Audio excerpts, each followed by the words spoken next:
അൽഹംദുലില്ലാ വസ്സലാത്തു വസ്സലാമു അലാ റസൂലില്ലാ വഅലാ ആലിഹി വസഹ്ബിഹി അജ്മഈൻ.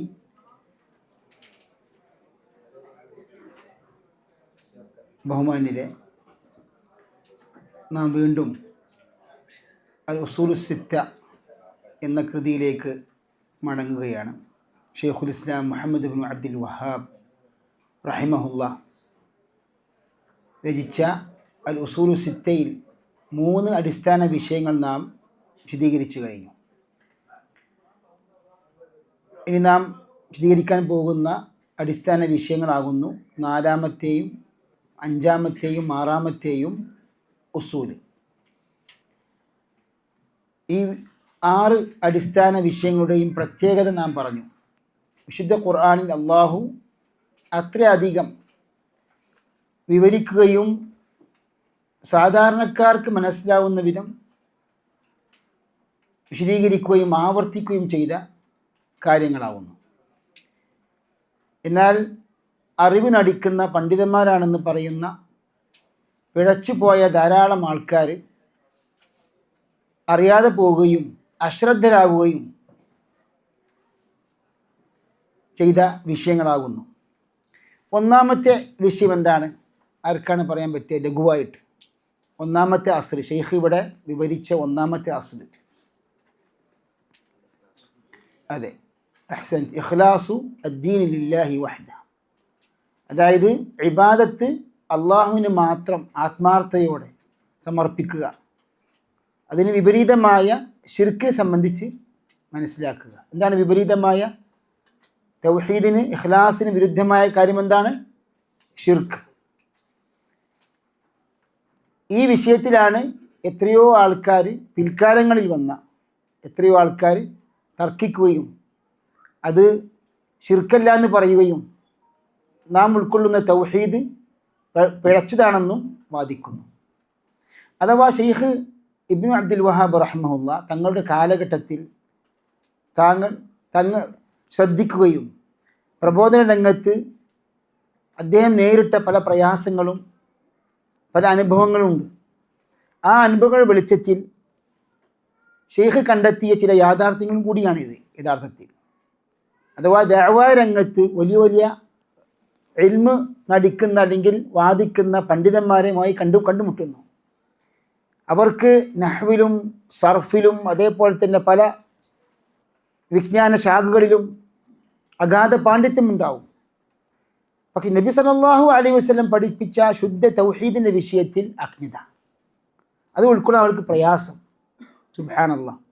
അപ്പോൾ അതാണ് ശരിക്ക് ഷെയ്ഖ് പല അസ്ലുകൾ വിശദീകരിക്കുമ്പോഴും ധാരാളം അറിവുള്ളവർക്ക് അത് അറിയാതെ പോയി, അത്ഭുതകരമാണ് അത് എന്നൊക്കെ പറയുന്നുണ്ട്.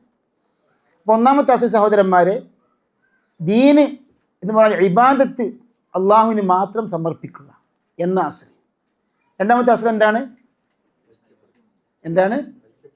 അതെ, അതായത് ഏത് വിഷയത്തിൽ? ദീനിൻ്റെ വിഷയത്തിൽ പ്രമാണങ്ങളുടെ വെളിച്ചത്തിൽ കിതാബിൻ്റെയും സുന്നത്തിൻ്റെയും അടിസ്ഥാനത്തിൽ അള്ളാഹുവിൻ്റെ പാശത്തെ മുറുകെ പിടിച്ചുകൊണ്ട് ഒരുമിക്കുക.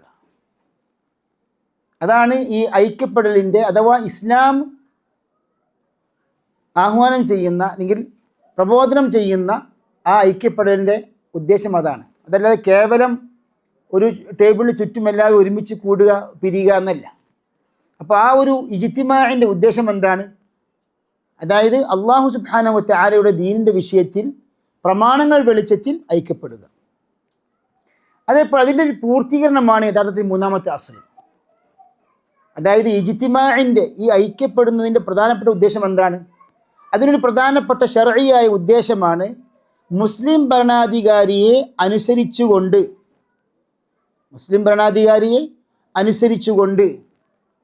മുസ്ലിം ഭരണാധികാരിക്കെതിരെ പുറപ്പെടാതെ ഖുറൂജ് നടത്താതെ ജമാഅത്തായിട്ട് ആ നാട്ടുകാർ ഒരുമിക്കുക എന്നത്. അഥവാ പ്രമാണങ്ങളിൽ വന്ന ജമാഅത്ത് എന്നതിന് ഒന്നിധികം ഉദ്ദേശമുണ്ട്. ഒന്നെന്താണ്? ഒന്ന് നമ്മുടെ പൂർവികരായ നബി സല്ലല്ലാഹു അലൈഹി വസല്ലമിൻ്റെയും സഹാബിമാരുടെയും താബിഈങ്ങളുടെയും ഒക്കെ അഖീദയും മൻഹജും അവലംബിച്ചുകൊണ്ട് ജീവിക്കുക. അതാകുന്നു അൽ ജമാഅ. 2-ാമത്തെ ജമാഅ എന്താണ്? മുസ്ലിം ഭരണാധികാരിയോട് അനുസരണ കാണിച്ചുകൊണ്ട് അനുസരണയുള്ള ആൾക്കാരുടെ അവർ ഒരുമിച്ച് കൂടെ. അപ്പം അതും ശരിക്കും അൽ ജമാഅയാണ്. പല ഹദീസുകളിൽ വന്ന അൽ ജമാഅത്തിന് ഉദ്ദേശം എന്താണ്? അതായത് ഒരു മുസ്ലിം ഭരണാധികാരിയുടെ കീഴിൽ നാം അനുസരിച്ചുകൊണ്ട് നാം ഖുറൂജ് കാണിക്കാതെ നിലകൊള്ളുക, ജമാഅത്തായിട്ട് ഐക്യപ്പെടുക എന്നത്. അപ്പോൾ ഈ ജമാഅത്ത്, ഈ രണ്ട് ഉദ്ദേശങ്ങളും നാം ശരിക്ക് മനസ്സിലാക്കേണ്ടതാണ്. യഥാർത്ഥത്തിൽ പിൽക്കാലങ്ങളിൽ വന്ന പ്രബോധന രംഗത്ത് പലരും വഴിപിഴച്ചു പോകുകയും തെറ്റിദ്ധാരണകൾ പ്രചരിപ്പിക്കുകയും ചെയ്യുന്നുണ്ട് യഥാർത്ഥത്തിൽ. അതായത് സലഫികൾക്ക് വിരുദ്ധരായ പല ആൾക്കാരും യഥാർത്ഥത്തിൽ തൗഹീദിൻ്റെയും അഖീദയുടെയും വിഷയത്തിൽ അവർക്ക് വലിയ പരിശ്രമങ്ങളോ അവർക്ക് വലിയ പ്രയത്നങ്ങളോ ഇല്ല.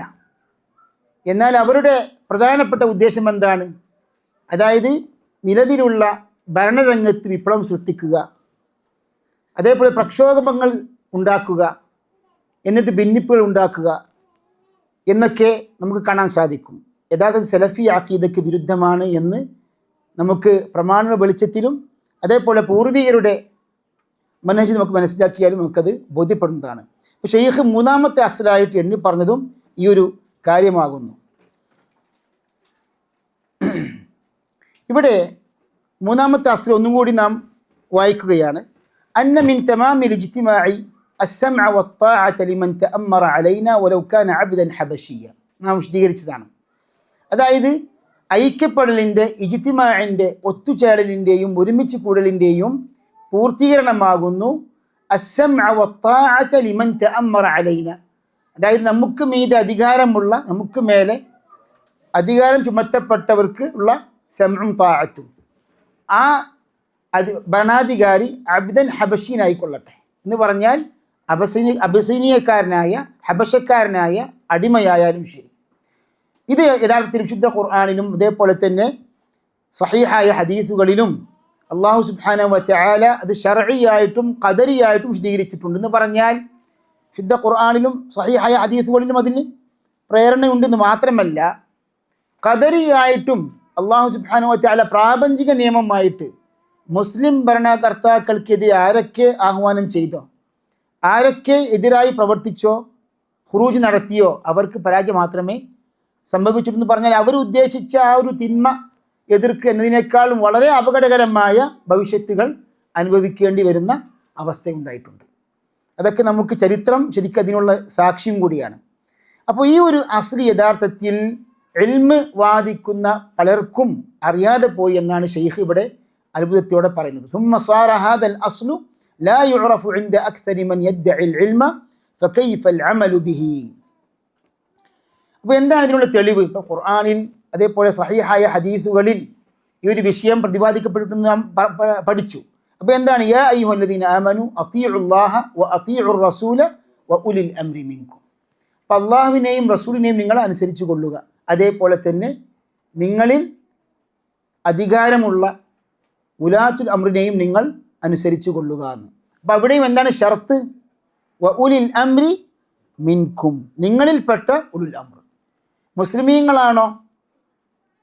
മുസ്ലിമീങ്ങളാണോ അങ്ങനെയാണ് നിർബന്ധമായും അവരെ അനുസരിച്ച് കൊള്ളണം. ആ അനുസരണത്തിൻ്റെ മാനദണ്ഡം എന്താണ്? ലാ ത്വാഅത ലി മഖ്ലൂഖിൻ ഫീ മഅസിയത്തിൽ ഖാലിഖ്. അതായത് ഇന്നമ ത്വാഅതു ഫിൽ മഅറൂഫ്, നന്മയുടെ വിഷയത്തിൽ നാം അനുസരിക്കുക എന്ന് പറഞ്ഞാൽ ഒരു ഭരണകർത്താവ് തിന്മ പ്രേരിപ്പിച്ചാൽ, തിന്മ കൽപ്പിച്ചാൽ അനുസരിക്കേണ്ട ബാധ്യതയില്ല. പക്ഷെ പൊതുവെ എന്താണ്? ഇസ്ലാമിക പ്രമാണങ്ങളിൽ ഉള്ള പ്രേരണയാണ് എന്താണ്? മുസ്ലിം ഭരണകർത്താക്കളെ അനുസരിക്കുക എന്നത്. അപ്പോൾ യഥാർത്ഥത്തിൽ ഇത് ശരിക്ക് അഖീദ ഗ്രന്ഥങ്ങളിലുടനീളം അഹ്ലുസുന്ന പണ്ഡിതന്മാർ, സലഫി ഉലമാക്കൾ വിശദീകരിക്കുന്നൊരു കാര്യമാണ്. കാരണം എന്താണ്? പല ബിദഈ കക്ഷികൾ വഴിപിഴച്ചു പോയ ഒരു വിഷയമാണ് എന്ത്? അതായത് താഅത്തു വലിയിൽ അമർ. ശരിക്ക് പലർക്കും ഉൾക്കൊള്ളാൻ പറ്റാത്തതാണ്. ഇപ്പോഴും ശരിക്ക് സലഫി പ്രബോധനത്തിന് വിരുദ്ധരായ പല ഇഖ്വാനികൾക്കുമുള്ള വിഷയം ഇതാണ്. അവർക്ക് എന്താണ്? തൗഹീദിൻ്റെയും അഖീദയുടെയും വിഷയത്തിൽ പ്രയത്നങ്ങളില്ല, അവർക്ക് ജുഹൂദില്ല.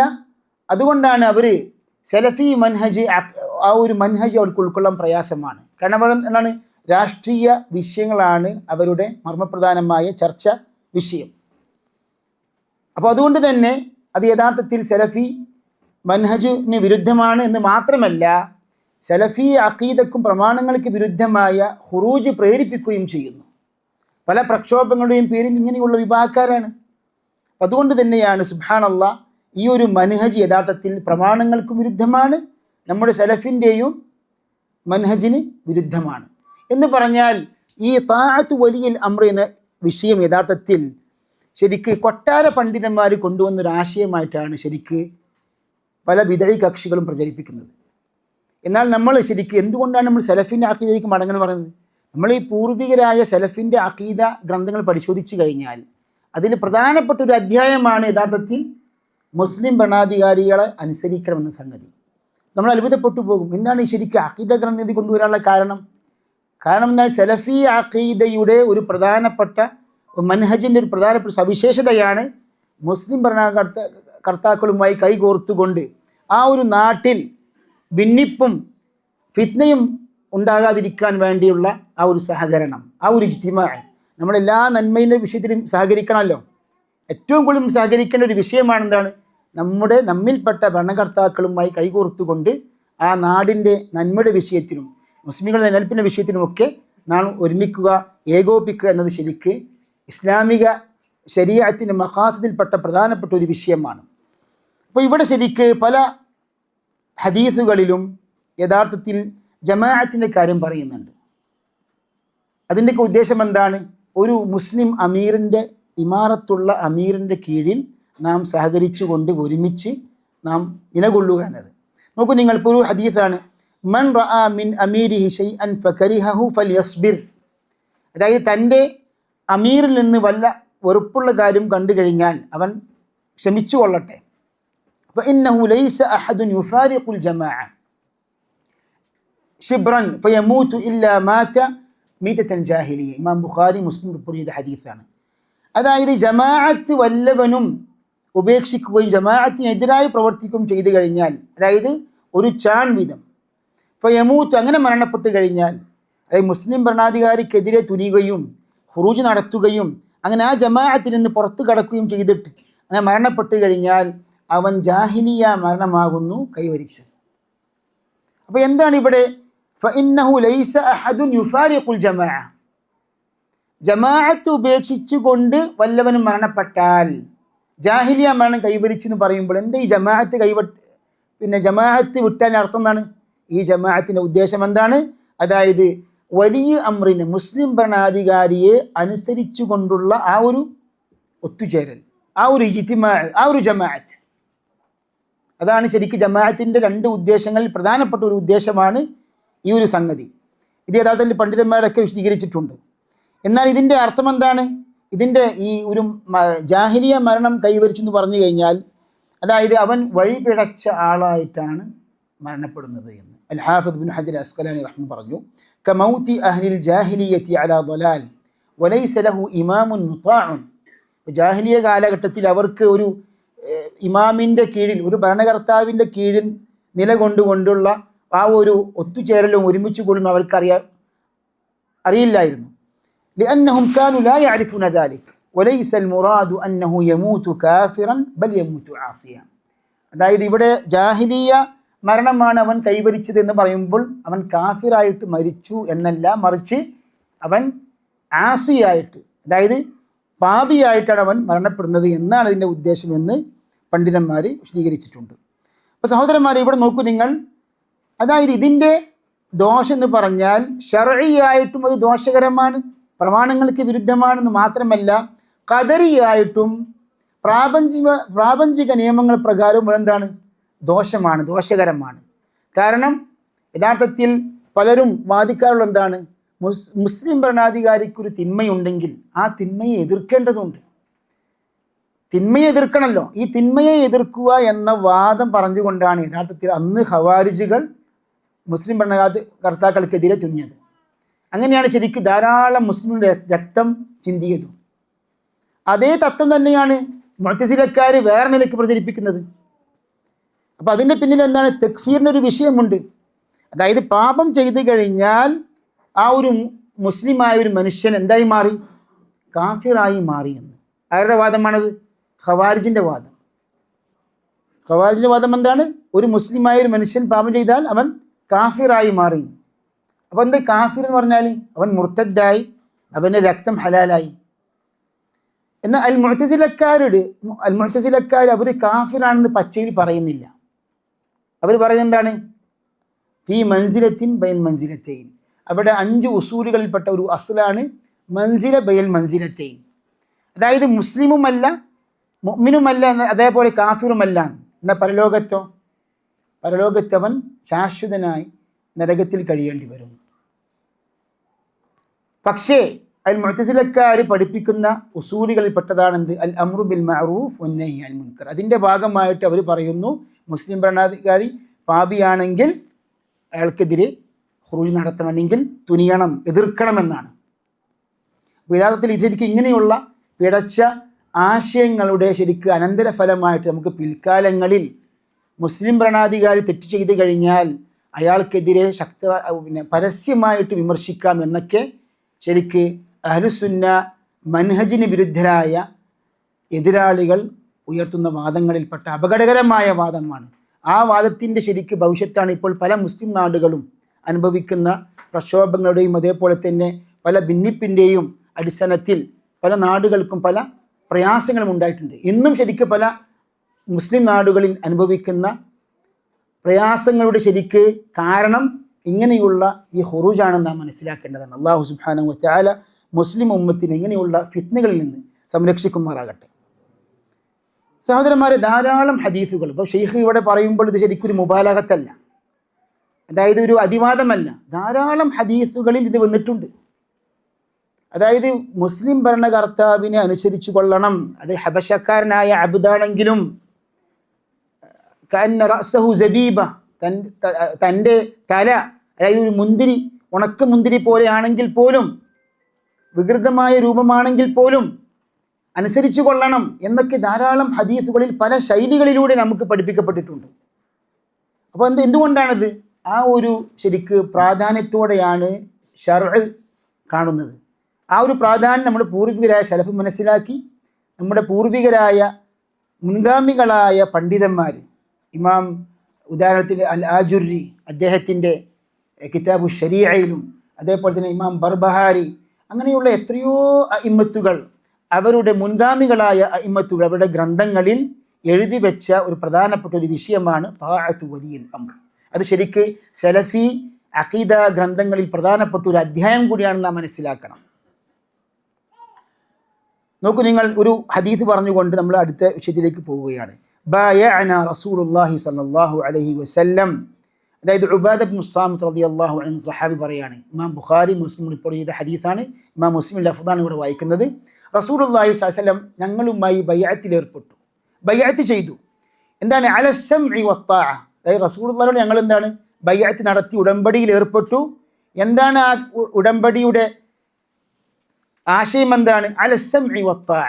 അതായത് ഭരണകർത്താവിനുള്ള സമഇൻ്റെയും താഅത്തിൻ്റെയും, കേൾവിയുടെയും അനുസരണത്തിൻ്റെയും അടിസ്ഥാനത്തിലുള്ള ബൈഅത്ത്. ഫിൽ ഉസ്രി വൽ യുസ്ർ, അതായത് പ്രയാസത്തിലും പ്രയാസഘട്ടത്തിലും എളുപ്പഘട്ടത്തിലും.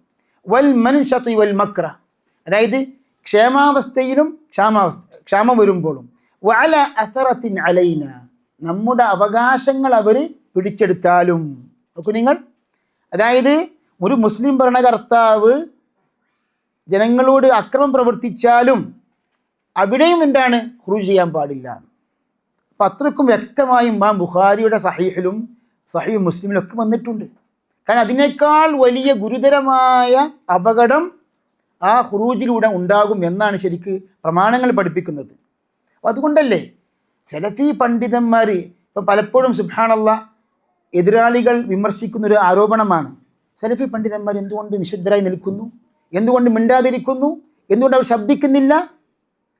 അതേപോലെ വേറെ ആരോപണം, കൊട്ടാര പണ്ഡിതന്മാരാണെന്നൊക്കെ പറഞ്ഞുകൊണ്ട് ആരോപിക്കുന്നു. നഊദു ബില്ലാഹ്. അപ്പോൾ ഇവിടെ ശരിക്കും അതിനൊക്കെ സലഫി ഉലമാക്കൾക്ക് അവരുടേതായ അസ്ലുണ്ട് എന്നാണ് നാം ആദ്യമായി പഠിക്കേണ്ടത്. എന്താണ്? അവരുടെ കൺമുമ്പിൽ നബി സല്ലല്ലാഹു അലൈഹി വസല്ലം നിർദ്ദേശിച്ച വ്യക്തമായ ഹദീസുകൾ, പ്രവാചക വചനങ്ങൾ അവരുടെ കൺമുമ്പിലുണ്ട്. നമ്മുടെ പൂർവികരായ സലഫ് മാതൃകയായി സ്വീകരിച്ച മൻഹജുണ്ട് അവരുടെ കൺമുമ്പിൽ. ഇതൊന്നും വിട്ടിട്ട് സലഫി പണ്ഡിതന്മാർ ഇളകാൻ പോകുന്നില്ല. കാരണം എന്താണ്? അവർക്ക് ഏതാണ് മസ്ലഹത്ത്, ഏതാണ് പ്രമാണം, ഏതാണ് സലഫി മനഹജ് എന്ന് അവർക്ക് വ്യക്തമായും അറിയാം. അതുകൊണ്ട് സഹോദരന്മാരെ, നമ്മൾ ഇങ്ങനെയുള്ള വിഷയങ്ങളൊക്കെ നമ്മുടെ പൂർവികരായ പണ്ഡിതന്മാരുടെ അഖീദ ഗ്രന്ഥങ്ങളും വിശദീകരണങ്ങളൊക്കെ ഇങ്ങനെ ആവർത്തിച്ച് നമ്മൾ പഠന വിധേയമാക്കുന്നത്, ഇങ്ങനെയുള്ള ഉസൂലുകൾ മറക്കുന്നതാണ് ശരിക്ക് പിൽക്കാലങ്ങളിൽ സംഭവിക്കുന്ന പല ബിദ്അത്തുകളുടെയും അതേപോലെ അപകടങ്ങളുടെയും ഒക്കെ പിന്നിലുള്ള കാരണം നാം മനസ്സിലാക്കണം. അപ്പോൾ നമ്മൾ ശരിക്ക് ശരിയായ പ്രമാണത്തിന് വെളിച്ചത്തിലുള്ള ശുദ്ധമായ വിജ്ഞാനം നമ്മൾ ജനങ്ങൾക്ക് ശരിക്ക് പകർന്നു കൊടുക്കേണ്ടതുണ്ട്. അത് നമ്മുടെ ഉത്തരവാദിത്തമാണ്. അല്ലാഹു സുബ്ഹാനഹു വ തആല ഹഖ് മനസ്സിലാക്കുവാനും അതനുസരിച്ച് അമൽ ചെയ്യുവാനും തൗഫീഖ് ചെയ്യുമാറാകട്ടെ. ഹദീസിൻ്റെ പൂർത്തീകരണം എന്താണ്? വഅലാ അല്ലാ നുനാസിഅൽ അംറ അഹ്ലഹു എന്ന് പറഞ്ഞാൽ, അധികാരത്തിൻ്റെ ആൾക്കാരിൽ നിന്ന് നാം അധികാരം പിടിച്ചെടുക്കുകയില്ല എന്ന വിഷയത്തിലും നാം ബൈഅത്തിൽ ഏർപ്പെട്ടു എന്ന്. അപ്പോൾ ചുരുക്കി പറഞ്ഞാൽ സഹോദരന്മാരെ, ഇത് യഥാർത്ഥത്തിൽ സഹീഹായ ഹദീസുകളിലൂടെ ധാരാളമായി വിവിധ റിവായത്തുകളിലൂടെ നാം പഠിപ്പിക്കപ്പെട്ട കാര്യമാണ്.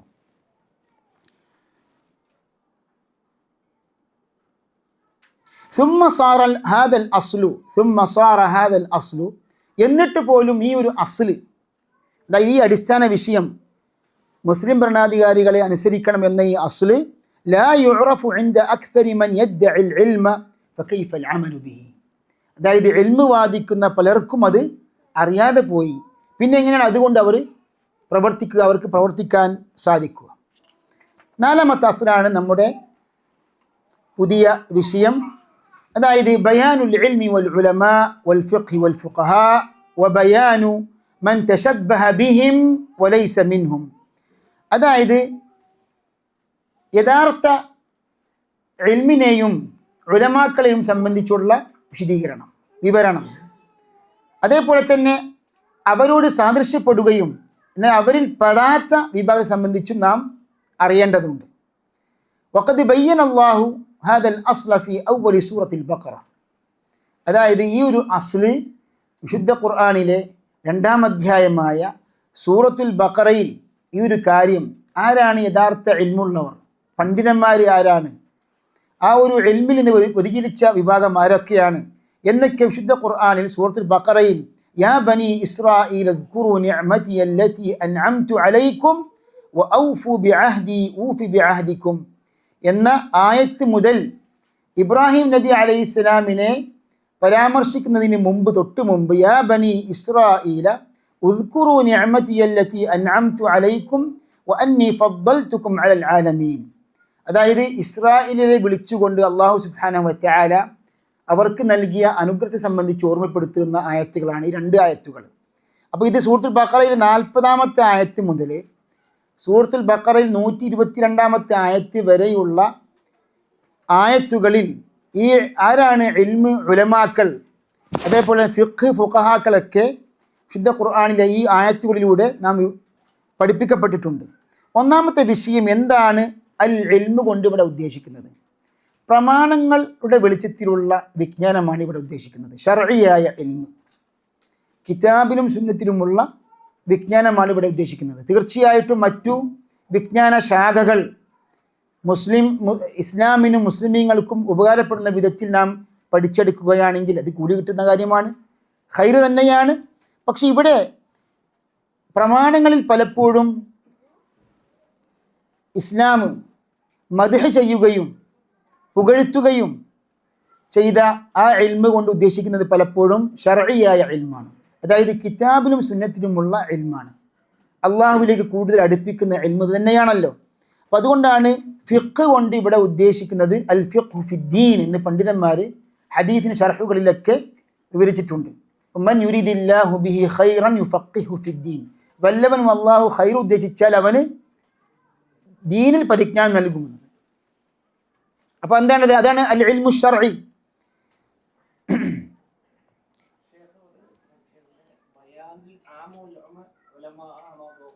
ബയാനുൽ ഇൽമി വൽ ഉലമ, അത് ഏതുപോലെ? വൽ ഫിഖ്ഹി വൽ ഫുഖഹാ പോലെ. ബറക്കല്ലാഹു ഫീ. അപ്പോൾ യാ ബനി ഇസ്രാഈല ഉദ്കുറൂ നിഅമതി അല്ലതി അൻഅംതു അലൈക്കും, ഞാൻ നിങ്ങൾക്ക് നൽകിയ അനുഗ്രഹത്തെ നിങ്ങൾ സ്മരിക്കുക. ഇസ്രായേൽ എന്ന് പറഞ്ഞുകൊണ്ട് അല്ലാഹു സുബ്ഹാനഹു വ തആല അവരെ വിളിച്ചുകൊണ്ട് പറയുകയാണ്, ഔഫു ബി അഹ്ദി ഊഫി ബി അഹ്ദിക്കും. അതായത് എൻ്റെ ഉടമ്പടിയെ നിങ്ങൾ നിറവേറ്റുക. അങ്ങനെയാണെങ്കിൽ നിങ്ങളുമായിട്ടുള്ള അഹ്ദ് ഞാനും നിറവേറ്റും. എന്നെ മാത്രം നിങ്ങൾ ഭയക്കുക. വ ഇയ്യായ ഫർഹബൂൻ. ഇമാം തബരി തഫ്സീറിൽ പറഞ്ഞു, വനിഅമതുഹു അല്ലതി അൻഅമ ബിഹാ അലാ ബനി ഇസ്രായീല ജല്ല ദിക്റുഹു ഇസ്തിഫാഉഹു മിൻഹുമുർ റുസുൽ. അതായത് അവരിൽപ്പെട്ട വ്യക്തികളെയാണ് അല്ലാഹു സുബ്ഹാനഹു വ തആല പ്രവാചകന്മാരായി നിയോഗിച്ചിട്ടുള്ളത്. അതേപോലെ വ ഇൻസാലുഹു അലൈഹിമുൽ കുതുബ്. അതേപോലെ തന്നെ അവർക്ക് അല്ലാഹു സുബ്ഹാനഹു വ തആല വേദഗ്രന്ഥങ്ങൾ അവതരിപ്പിച്ചു കൊടുക്കുകയും ചെയ്തു. എന്ന് പറഞ്ഞാൽ ശുദ്ധ ഇൽമ്, വഹീൻ്റെ ആ ഒരു ശുദ്ധ വിജ്ഞാനം അവർക്ക് പ്രവാചകന്മാരിലൂടെ വേദഗ്രന്ഥങ്ങൾ അവതരിപ്പിച്ചുകൊണ്ട് അല്ലാഹു സുബ്ഹാനഹു വ തആല നൽകി എന്ന്. അപ്പോൾ എത്രമാത്രമാണ് അല്ലാഹു സുബ്ഹാനഹു വ തആല പഠിപ്പിച്ച ഈ ദീന്, ഈ ഇൽമ് എത്രമാത്രമാണ് അല്ലാഹു ആദരിച്ചത്. അതായത് വാനലോകത്ത് നിന്ന് അല്ലാഹു സുബ്ഹാനഹു വ തആല ഈ ഭൂമിയിലോട്ട് ഇറക്കി. സൃഷ്ടികളിൽ ഏറ്റവും ഉത്കൃഷ്ടരായ വിഭാഗമാണ് പ്രവാചകന്മാർ. ആ പ്രവാചകന്മാരിലൂടെ പഠിപ്പിക്കപ്പെടുകയും അല്ലാഹു സുബ്ഹാനഹു വ തആലയുടെ വചനങ്ങൾ അല്ലാഹു ജനങ്ങൾക്ക് ഇറക്കി കൊടുക്കുകയും ചെയ്തു. അപ്പോൾ യഥാർത്ഥത്തിൽ ഇത് എത്രമാത്രമാണ് ഇൽമിൻ്റെയും ഉലമാക്കളുടെയും മഹത്വം. അപ്പം ഉലമാക്കളുടെ നേതാക്കന്മാരല്ല പ്രവാചകന്മാർ. മാത്രമല്ല അവർക്ക് അല്ലാഹു സുബ്ഹാനഹു വ തആല പല പ്രയാസങ്ങളിൽ നിന്നും മുസീബത്തുകളിൽ നിന്നും രക്ഷ നൽകുകയും ചെയ്തു. അപ്പോൾ മൂസാ നബി അലൈഹിസ്സലാമിനെയും ജനതയെയും ഫിർഔനിൻ്റെയും ജനതയെയും ഷർറിൽ നിന്ന്, അപകടത്തിൽ നിന്ന് അവരെ രക്ഷപ്പെടുത്തുകയും ചെയ്തു. അങ്ങനെ ആ അനുഗ്രഹത്തെ ഓർമ്മപ്പെടുത്തുകയാണ്. ഇലാ ഖൗലിഹി ഖബ്ല ദിക്രി ഇബ്രാഹിം അലൈഹിസ്സലാം. അതായത് വഇദി ബിതല ഇബ്രാഹിം റബ്ബുഹു ബികലിമാത്തിൻ ഫഅതമ്മഹുൻ എന്ന ആയത്തിന് മുമ്പ് എന്നാണ് ഇവിടെ പറയുന്നത്. അതായത് സൂറത്തു അൽ ബഖറ 124 ആയത്തിന് മുമ്പ് യാ ബനി ഇസ്രായീല വീണ്ടും അള്ളാഹു പറയുന്നുണ്ട്, ഉദ്കുറു നിഅമതി അല്ലതി അൻഅംതു അലൈക്കും. വീണ്ടും അള്ളാഹുവിൻ്റെ അനുഗ്രഹത്തെ സംബന്ധിച്ച് ഓർമ്മിപ്പിക്കുകയാണ്. 122 ആയത്ത് വ അന്നി ഫദ്ദൽതുകും അലൽ ആലമീൻ. അതായത് ലോകങ്ങൾക്ക് മീതെ നിങ്ങൾക്ക് നാം ഫദ്ൽ നൽകിയിട്ടുണ്ടല്ലോ, സ്ഥാനം നൽകിയിട്ടുണ്ട്, ശ്രേഷ്ഠത നൽകിയിട്ടുണ്ട് എന്നൊക്കെ പറഞ്ഞുകൊണ്ട് അള്ളാഹു സുബ്ഹാനഹു വ തആലയുടെ അനുഗ്രഹത്തെ ചൊല്ലി അള്ളാഹു ഓർമ്മപ്പെടുത്തുകയാണ്. ഷെയ്ഖ് പറയുന്നു, ഇത് കൂടാതെ വിശുദ്ധ ഹദീസുകളിലും തിരുവചനങ്ങളിലും ഈ ഇൽമിൻ്റെ പ്രാധാന്യം, ഉലമാക്കളുടെ സ്ഥാനം അല്ലാഹു സുബ്ഹാനഹു വ തആല നബി സല്ലല്ലാഹു അലൈഹി വസല്ലം വിവരിച്ചു കൊടുത്തിട്ടുണ്ട്. ويزيده وضوحا ما صرحت به السنة في هذا من الكلام الكثير البين الواضح للعامي البليد. അതായത് മണ്ടനായ സാധാരണക്കാരന് പോലും മനസ്സിലാകുന്ന വിധം ഹദീസുകളിലൂടെ നാം പഠിപ്പിക്കപ്പെട്ടിട്ടുണ്ട്. ഹദീസുകളിലൂടെ ആ ഒരു വിശദീകരണം വന്നിട്ടുണ്ട്. ثم صار هذا أغرب الأشياء. എന്നിട്ട് ഈ പ്രമാണങ്ങൾ ഉദ്ദേശിക്കുന്ന ഈ ശുദ്ധമായ ശർഇയായ ഇൽമ് സാറ അഗ്റബൽ അഷ്യ, അതായത് കാര്യങ്ങളിൽ കൂടുതൽ അപരിചിതമായ ഒരു കാര്യമായി മാറിയെന്ന്. വസാറ അൽ ഇൽമു വൽ ഫിഖ്ഹു ഹുവൽ ബിദ്അ വദ്ദലാലാത്ത്. അതായത് ഇൽമും ഫിഖ്ഹും ബിദ്അത്തും ദലാലത്തുമായി മാറി എന്ന് പറഞ്ഞാൽ നിങ്ങൾ കിതാബിലേക്കും സുന്നത്തിലേക്കും മടങ്ങണം എന്ന ഈ പ്രബോധനം എന്തായി മാറി? ബിദ്അത്തും അതേപോലെ തന്നെ ദലാലത്തുമായി മാറി. സുബ്ഹാനല്ലാഹ്. നാം കിതാബിലേക്കും സുന്നത്തിലേക്കും മടങ്ങണം, നിങ്ങൾ പണ്ഡിതന്മാരെ അന്ധമായി തഖ്ലീദ് ചെയ്യരുത് എന്നൊക്കെ പറയുമ്പോൾ ഈ പറയുന്നവർ എന്തായി മാറി? ജാഹിലീങ്ങളാണ്, അവർ ശരിക്ക് വഴിപിഴച്ചവരാണ് എന്നൊക്കെ പറയുന്നു. വഖിയാറു മാ ഇൻദഹും ലബ്സുൽ ഹഖ് ബിൽ ബാത്തിൽ വസാറ അൽ ഇൽമു അല്ലദീ ഫറദഹു അല്ലാഹു തആല അലൽ ഖൽഖി ومدحه لا يتفوه به إلا زنديق أو مجنون وصار من أنكره وعاداه وصنف في التحذير منه والنهي عنه هو الفقيه العالم. അതായത് പിൽക്കാലങ്ങളിൽ വന്ന പല ബിദഈ കക്ഷികളുടെയും ഇൽമ് എന്ന് പറഞ്ഞാൽ അതായത് ഹഖും ബാത്തിലും കലർന്നതാണ്. وصار العلم الذي فرضه الله تعالى على الخلق ومدحه لا يتفوه به إلا زنديق أو مجنون وصار من أنكره وعاداه وصنف في التحذير منه വന്നഹി അൻഹു വൽ ഫഖീഹ് അൽ ആലിം. അതായത് അല്ലാഹു സുബ്ഹാനഹു വ തആല ജനങ്ങൾക്ക് ഫർദാക്കിയ ആ ഒരു ഇൽമ്, അല്ലാഹു സുബ്ഹാനഹു വ തആല പുകഴ്ത്തിയ ഇൽമ് എന്ന് പറഞ്ഞാൽ അല്ലാഹു സുബ്ഹാനഹു വ തആലയെ പ്രമാണങ്ങളുടെ വെളിച്ചത്തിൽ മനസ്സിലാക്കുകയും പഠിക്കുകയും അല്ലാഹുവിനെ ഭയക്കുകയും ചെയ്ത പണ്ഡിതന്മാരെ അല്ലാഹു പുകഴ്ത്തിയിട്ടുണ്ട്. ഇന്നമാ യഖ്ഷല്ലാഹ മിൻ ഇബാദിഹിൽ ഉലമാ യർഫഇല്ലാഹു അല്ലദീന ആമനു മിൻകും വല്ലദീന ഊതുൽ ഇൽമ ദറജാത്ത്. അതായത് നിങ്ങളിൽ ഇൽമ് ലഭിക്കപ്പെട്ടവരെ അല്ലാഹു പടികളായി ഉയർത്തുമെന്നാണ്. അതേപോലെ അള്ളാഹുവിനെ സൃഷ്ടികളിൽ അവൻ്റെ അടിയാറുകളിൽ ഭയക്കുന്നവർ ആരാണ്? പണ്ഡിതന്മാരാണ്. അതുകൊണ്ടാണ് നമ്മുടെ പണ്ഡിതന്മാർ വിവരിച്ചത്. അതായത് ഭയവും ഖശ്യയും തമ്മിൽ വ്യത്യാസം എന്താണ്? ഖൗഫും ഖശ്യത്തും രണ്ടും ഭയമാണ്. പക്ഷേ ഖൗഫും ഖശ്യയും തമ്മിൽ സൂക്ഷ്മമായ ഒരു വ്യത്യാസമുണ്ട്. നമ്മുടെ ഉസൂൽ സലാത്തിൽ പങ്കെടുത്ത നമ്മളെ അൽഹംദുലില്ലാ തുല്ലാബിനൊക്കെ പെട്ടെന്ന് മനസ്സിലാക്കാൻ പറ്റും. ഉത്തരം അറിയാവുന്നത് അവർക്ക് നമ്മുടെ സുഹൃത്തുക്കൾക്ക് പറയാം. അതായത് ഖൗഫും ഖശ്യയും തമ്മിലുള്ള വ്യത്യാസം. രണ്ടും ഭയമാണല്ലോ, പക്ഷെ എന്താ വ്യത്യാസം? അതാണ് നമ്മുടെ ഈ വിഷയവുമായി ബന്ധപ്പെട്ട ആ വ്യത്യാസം എന്താണ്? അതായത് ഇൽമിൻ്റെ അടിസ്ഥാനത്തിലുള്ള ഭയമാണ് ഏത്? ഖശ്യത്ത്. ഇന്നമാ യഖ്ഷല്ലാഹ മിൻ ഇബാദിഹിൽ ഉലമാ. അപ്പം ഇന്നമാ യഖാഫു എന്നല്ല പറഞ്ഞത്, യഖ്ഷല്ലാഹ മിൻ ഇബാദിഹിൽ ഉലമാ. അള്ളാഹുവിൻ്റെ അദമത്ത് മനസ്സിലാക്കുകയും അത് സംബന്ധമായ ഇൽമിൻ്റെ അടിസ്ഥാനത്തിലുള്ള ആ ഒരു ഖശ്യ, ആ ഒരു ഭയമാണ് ഖശ്യ. അപ്പോൾ യഥാർത്ഥത്തിൽ അങ്ങനെയൊക്കെ പിന്നെ വിശുദ്ധ ഖുർആനിലും അതേപോലെ തന്നെ ഹദീസുകളിലുമൊക്കെ നമുക്ക് കാണാൻ സാധിക്കും. അതായത് ഇൽമിൻ്റെയും പണ്ഡിതന്മാരുടെയും ആ ഒരു സ്ഥാനം. എന്നാൽ ശരിക്കും യഥാർത്ഥ ഇൽമ് കിതാബിൻ്റെയും സുന്നത്തിൻ്റെയും അടിസ്ഥാനത്തിലുള്ള ഇൽമ് പഠിച്ചവർ പിന്നീട് എന്തായി അവരെ ശരിക്കും എങ്ങനെ ചിത്രീകരിക്കപ്പെടുന്നത്? അവർ വഴിപിഴച്ചവരായി, ബിദഅത്തിൻ്റെ ആൾക്കാരായി ശരിക്കും ചിത്രീകരിക്കപ്പെടുന്നു. അപ്പോൾ അതിനുള്ള ശരിക്കും ധാരാളം ഉദാഹരണങ്ങളുണ്ട്. മാത്രമല്ല ബിദഅത്തും ഖുറാഫാത്തും പ്രചരിപ്പിക്കുന്ന ആൾക്കാർ യഥാർത്ഥ പണ്ഡിതന്മാരായി ചിത്രീകരിക്കപ്പെടുന്നു. അപ്പോൾ ഇതൊക്കെ ശരിക്ക് പിൽക്കാലങ്ങളിൽ സംഭവിക്കുന്ന, അതായത് സഹീഹായ ഹദീസുകളൊന്നല്ലോ, അതായത് ഒരു കാലഘട്ടം വരും, അതായത് നന്മ തിന്മയായി മാറുകയും തിന്മ നന്മയായി മാറുകയും ചെയ്യുന്നൊരു കാലഘട്ടം വരും. പിൽക്കാലങ്ങളിൽ പല മാറ്റങ്ങളും വരും. അവിടെയൊക്കെ ശരിക്ക് നമുക്കുള്ള പരിഹാരം എന്താണ്? വഅ്തസിമു ബിഹബ്ലില്ലാഹി ജമീഅ. അപ്പോൾ അള്ളാഹുവിൻ്റെ പാശത്തെ മുറുകെ പിടിച്ചുകൊണ്ട് കിതാബിലും സുന്നത്തിലും നാം ശരിക്ക് ഉറച്ചു നിന്നുകൊണ്ട് നിലകൊണ്ടുകൊണ്ട് സലഫിൻ്റെ പൂർവികരായ നമ്മുടെ സലഫിൻ്റെ ആ ഒരു പാത അവലംബിച്ചുകൊണ്ട് നിലകൊള്ളുക. അതാണ് ശരിക്ക് ജമാഅത്ത്, അതാണ് രക്ഷാമാർഗമെന്ന് സഹീഹായ ഹദീസുകളിലൂടെ നാം പഠിപ്പിക്കപ്പെട്ടതാണ്. സഹോദരന്മാരെ, ഇവിടെ പല കാര്യങ്ങളും വിശദീകരിക്കാറുണ്ട്. ഒരു ഉദാഹരണം പറഞ്ഞ് ഇവിടെ അടുത്ത വിഷയത്തിലേക്ക് നാം നീങ്ങുകയാണ്. അതായത് നോക്കൂ, നിങ്ങൾ ഷെയ്ഖ് അബ്ദുൽ ഖാദിർ ജീലാനിയെ സംബന്ധിച്ച് എത്രയോ മഹാത്മ്യങ്ങളും അതേപോലെ തന്നെ മദ്ഹുമൊക്കെ പറഞ്ഞുകൊണ്ട് പലരും പല കവിതകളും രചനകളും രചിച്ചു.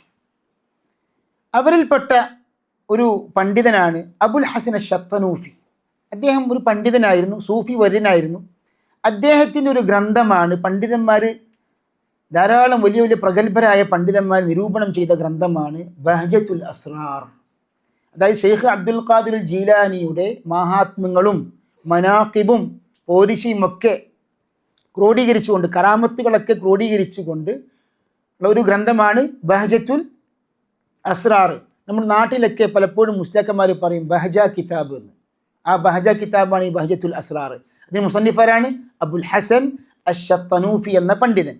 അപ്പോൾ ഇദ്ദേഹത്തെ സംബന്ധിച്ച് അൽ ഹാഫിദ് ദഹബി, ഇബ്നു കസീർ, അതേപോലെ അൽ ഹാഫിദ് ഇബ്നു റജബിൽ ഹംബലി, ഷാഫിഈ മദ്ഹബുകാരനായ ഇബ്നു ഹജർ അസ്ഖലാനി പോലെയുള്ള പണ്ഡിതന്മാർ, അതായത് ഇദ്ദേഹത്തിന് ശേഷം വന്ന കാലഘട്ടത്തിന് ശേഷം വന്ന പണ്ഡിതന്മാർ അവരുടെ ഗ്രന്ഥങ്ങളിൽ നിരൂപണം നടത്തിയിട്ടുണ്ട്. അദ്ദേഹം എഴുതിയ ഈ ബഹജയിൽ ധാരാളം അബദ്ധങ്ങളുണ്ട്. ഇബ്നു ഹജർ പറയുന്നു അദ്ദേഹം ഹാത്തിബു ലൈലാണ്, അതായത് രാത്രിയിൽ വിറക് പൊരുക്കുന്ന ആളാണെന്ന്. അതായത് അത് വിറകാണോ അതല്ല പാമ്പാണോ എന്നറിയില്ലല്ലോ, അപ്പോൾ കിട്ടിയതൊക്കെ പൊരിക്കുക. അപ്പോൾ അങ്ങനെയുള്ള ഒരാളാണ്. അതിൽ ശരിക്ക് ചില സത്യങ്ങളുണ്ട്, എന്നാൽ ധാരാളം ഖുറാഫാത്തുകൾ, അതിര് കവിഞ്ഞ പല ഉദ്ധരണികളും റിപ്പോർട്ടുകളും ഉണ്ട് എന്ന്. അതേപോലെ ഇമാം ദഹബിയൊക്കെ ശക്തമായി ഇതിനെ എതിർത്തിട്ടുണ്ട്. ഷത്തനൂഫിയുടെ ഈ ഒരു കിതാബ് സംബന്ധിച്ച്. അതായത് പലപ്പോഴും ശരിക്കും ഇവർ തെറ്റിദ്ധരിപ്പിക്കുന്നത് വഹാബി പ്രസ്ഥാനത്തിന് ശേഷമാണ് ഈ സൂഫികളുടെ ഇങ്ങനെയുള്ള ഗ്രന്ഥങ്ങളൊക്കെ രചനകളൊക്കെ ശരിക്കും വിമർശിക്കാൻ തുടങ്ങിയത്. അങ്ങനെയല്ല. പണ്ഡിതന്മാർ എപ്പോഴും എക്കാലത്തും ഇങ്ങനെയുള്ള ഖുറാഫാത്തുകളും ബിദഅത്തുകളൊക്കെ കാണുമ്പോൾ എതിർത്തിട്ടുണ്ട്. ഇബ്നു ഹജർ അസ്ഖലാനി റഹ്മഹുല്ലാ ഇപ്പോഴത്തെ ശരിക്ക് ഈ ഖുറാഫാത്തിൻ്റെയും ബിദഅത്തിൻ്റെയും ആൾക്കാരെ പോലെയാണെങ്കിൽ ഈ ഷെയ്ഖ് ജീലാനെ സംബന്ധിച്ച് എഴുതപ്പെട്ട ഈ ഒരു കിതാബിനെ എതിർക്കുകയില്ല. മാത്രമല്ല നമ്മുടെ നാട്ടിലൊക്കെ ശരിക്ക് പഠിപ്പിക്കപ്പെടുന്ന ഒരു അറബി വ്യാകരണത്തിൻ്റെ ഗ്രന്ഥമാണ് അത്തുഹ്ഫത്തുൽ വർദിയ എന്ന് പറയും. അതിൻ്റെ രചയിതാവ് ആരാണ്? ഇമാം ഇബ്നുൽ വർദി, ഷാഫിഈ മദ്ഹബുകാരനായ ഇമാം ഇബ്നുൽ വർദിയാണ്. ഈ ഇബ്നുൽ വർദി ആരാണ് അറിയോ? ഷെയ്ഖുൽ ഇസ്ലാം ഇബ്നു തൈമിയ്യയുടെ ശിഷ്യൻ. ഇബ്നു തൈമിയ്യയുടെ ശിഷ്യനായ ഒരു പണ്ഡിതനാണ് ഇമാം ഇബ്നുൽ വർദി. അദ്ദേഹത്തിൻ്റെ താരീഖു ഇബ്നുൽ വർദി എന്ന കിതാബിൽ ഇബ്നു തൈമിയ്യയെ സംബന്ധിച്ച് പറയുന്നുണ്ട്. അപ്പോൾ ഈ ഇബ്നുൽ വർദിയാണ് പറഞ്ഞത്, അതായത് അള്ളാഹുവിൻ്റെ പല സവിശേഷതകളും അള്ളാഹുവിൻ്റെ റുബൂബിയത്തിന് മാത്രം യോജിക്കുന്ന കാര്യങ്ങളാകുന്നു ഈ ഷത്തനൂഫി ഷെയ്ഖ് ജീലാൻ സംബന്ധിച്ച് പറഞ്ഞത്. അതായത് തനി കുഫ്റും ഷിർക്കും അതിലുണ്ട് എന്നാണ് അതിൻ്റെ അർത്ഥം. സുബ്ഹാനല്ലാഹ്. അപ്പോൾ ഇങ്ങനെയുള്ള ഗ്രന്ഥങ്ങളാണ് ശരിക്ക് പിൽക്കാലങ്ങളിൽ പല മാലാ മൗലൂദുകളായിട്ടും പിന്നെന്താണ് ശരിക്ക് മുഹീദ്ദീൻ മൗലിദ് എന്നൊക്കെ പറഞ്ഞുകൊണ്ട് പല ഖുറാഫാത്തിൻ്റെയും അതേപോലെ തന്നെ ഹുലൂവിൻ്റെയും വരികളൊക്കെ ഉണ്ട്. അപ്പോൾ അതിൻ്റെയൊക്കെ അടിസ്ഥാനമായ ഒരു ഗ്രന്ഥമാണ് ഷത്തനൂഫി എഴുതിയ അൽ ബഹ്ജ. ഇതൊരു ഉദാഹരണം പറഞ്ഞതാണ്. അപ്പോൾ നോക്ക്, ഇങ്ങനെയുള്ള പണ്ഡിതന്മാർ യഥേഷ്ടം അതിൽ അബദ്ധങ്ങളുണ്ട്, അതിൽ പല ഗുരുതരമായ കാര്യങ്ങളുമുണ്ട് എന്ന് പറഞ്ഞ ഈ ഒരു ഗ്രന്ഥം എന്തായി മാറി? മഹാത്മാക്കളെ ഔലിയാക്കളെ ബഹുമാനിക്കുകയും ആദരിക്കുകയും ചെയ്യുന്ന നല്ലൊരു ഗ്രന്ഥമായി മാറി. അതിനെ എതിർക്കുന്ന ആൾ എന്താണ് വഴിപിഴച്ചവരുമായി മാറി. അപ്പോൾ യഥാർത്ഥത്തിൽ ശരിക്ക് യഥാർത്ഥ ഇൽമിൻ്റെ കോലമാകെ മാറ്റം ചെയ്യപ്പെട്ട ഒരു അവസ്ഥയാണ് ഷെയ്ഖ് നേർക്ക് നേരെ അനുഭവിച്ച ഒരു സംഭവം കൂടിയാണ് ശരിക്കും ഇതിലൂടെ സൂചിപ്പിക്കുന്നത്, നാം മനസ്സിലാക്കണം. അതേപോലെ തന്നെ സഹോദരന്മാരെ, ഇപ്പോൾ ഇമാം അബൂ ഹാമിദ് അൽ ഖസ്സാലി ഏറ്റവും വലിയ പണ്ഡിതനാണ്.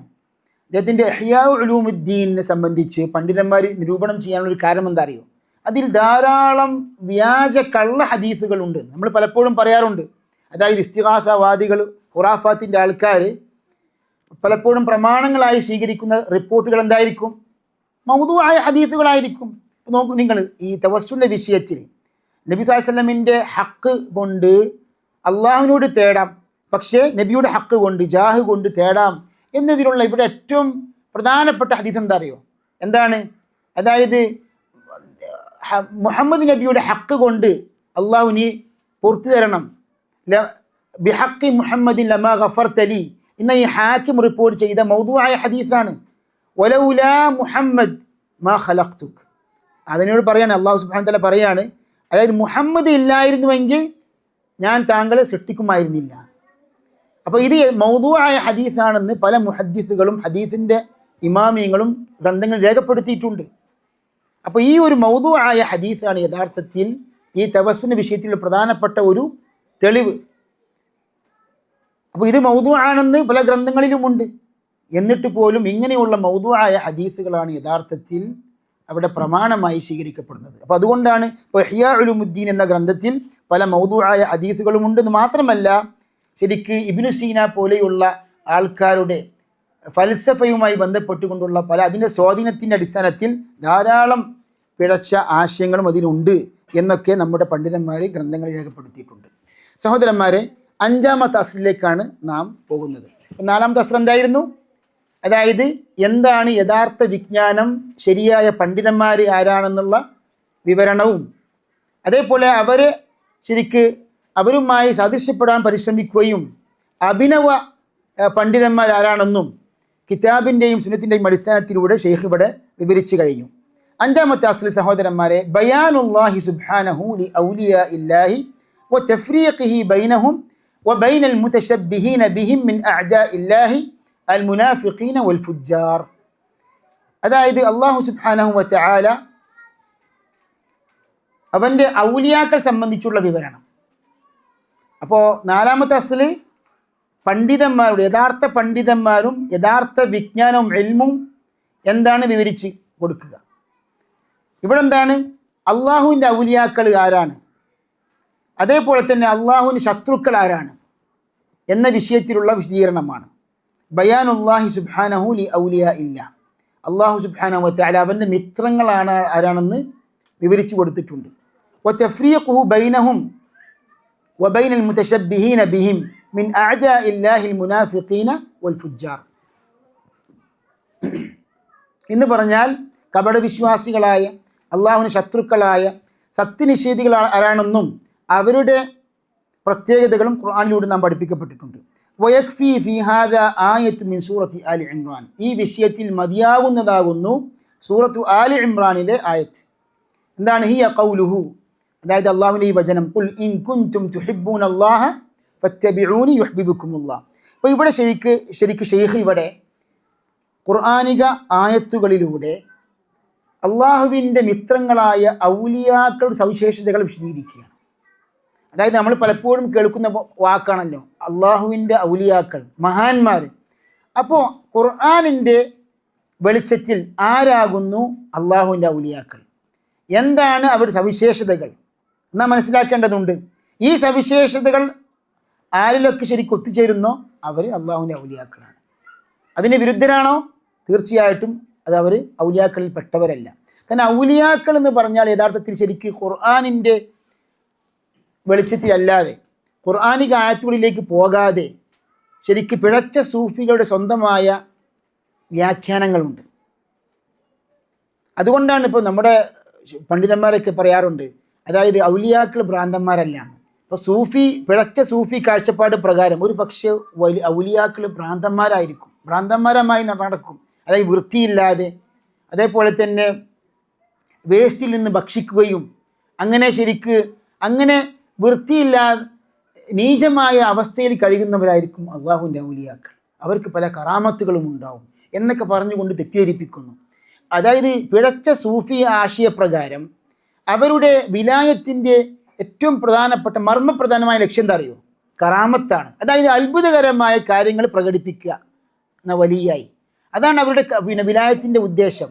എന്നാൽ നമ്മുടെ സലഫി ഉലമാക്കൾ പഠിപ്പിക്കുന്നു വിലായത്തിൻ്റെ ഉദ്ദേശം അതല്ല. ഒരു പക്ഷേ വലിയിൽ നിന്ന് കറാമത്ത് പ്രകടമാകണമെന്നില്ല. എന്നാൽ ഏറ്റവും വലിയ വിലായത്ത് എന്താണ്?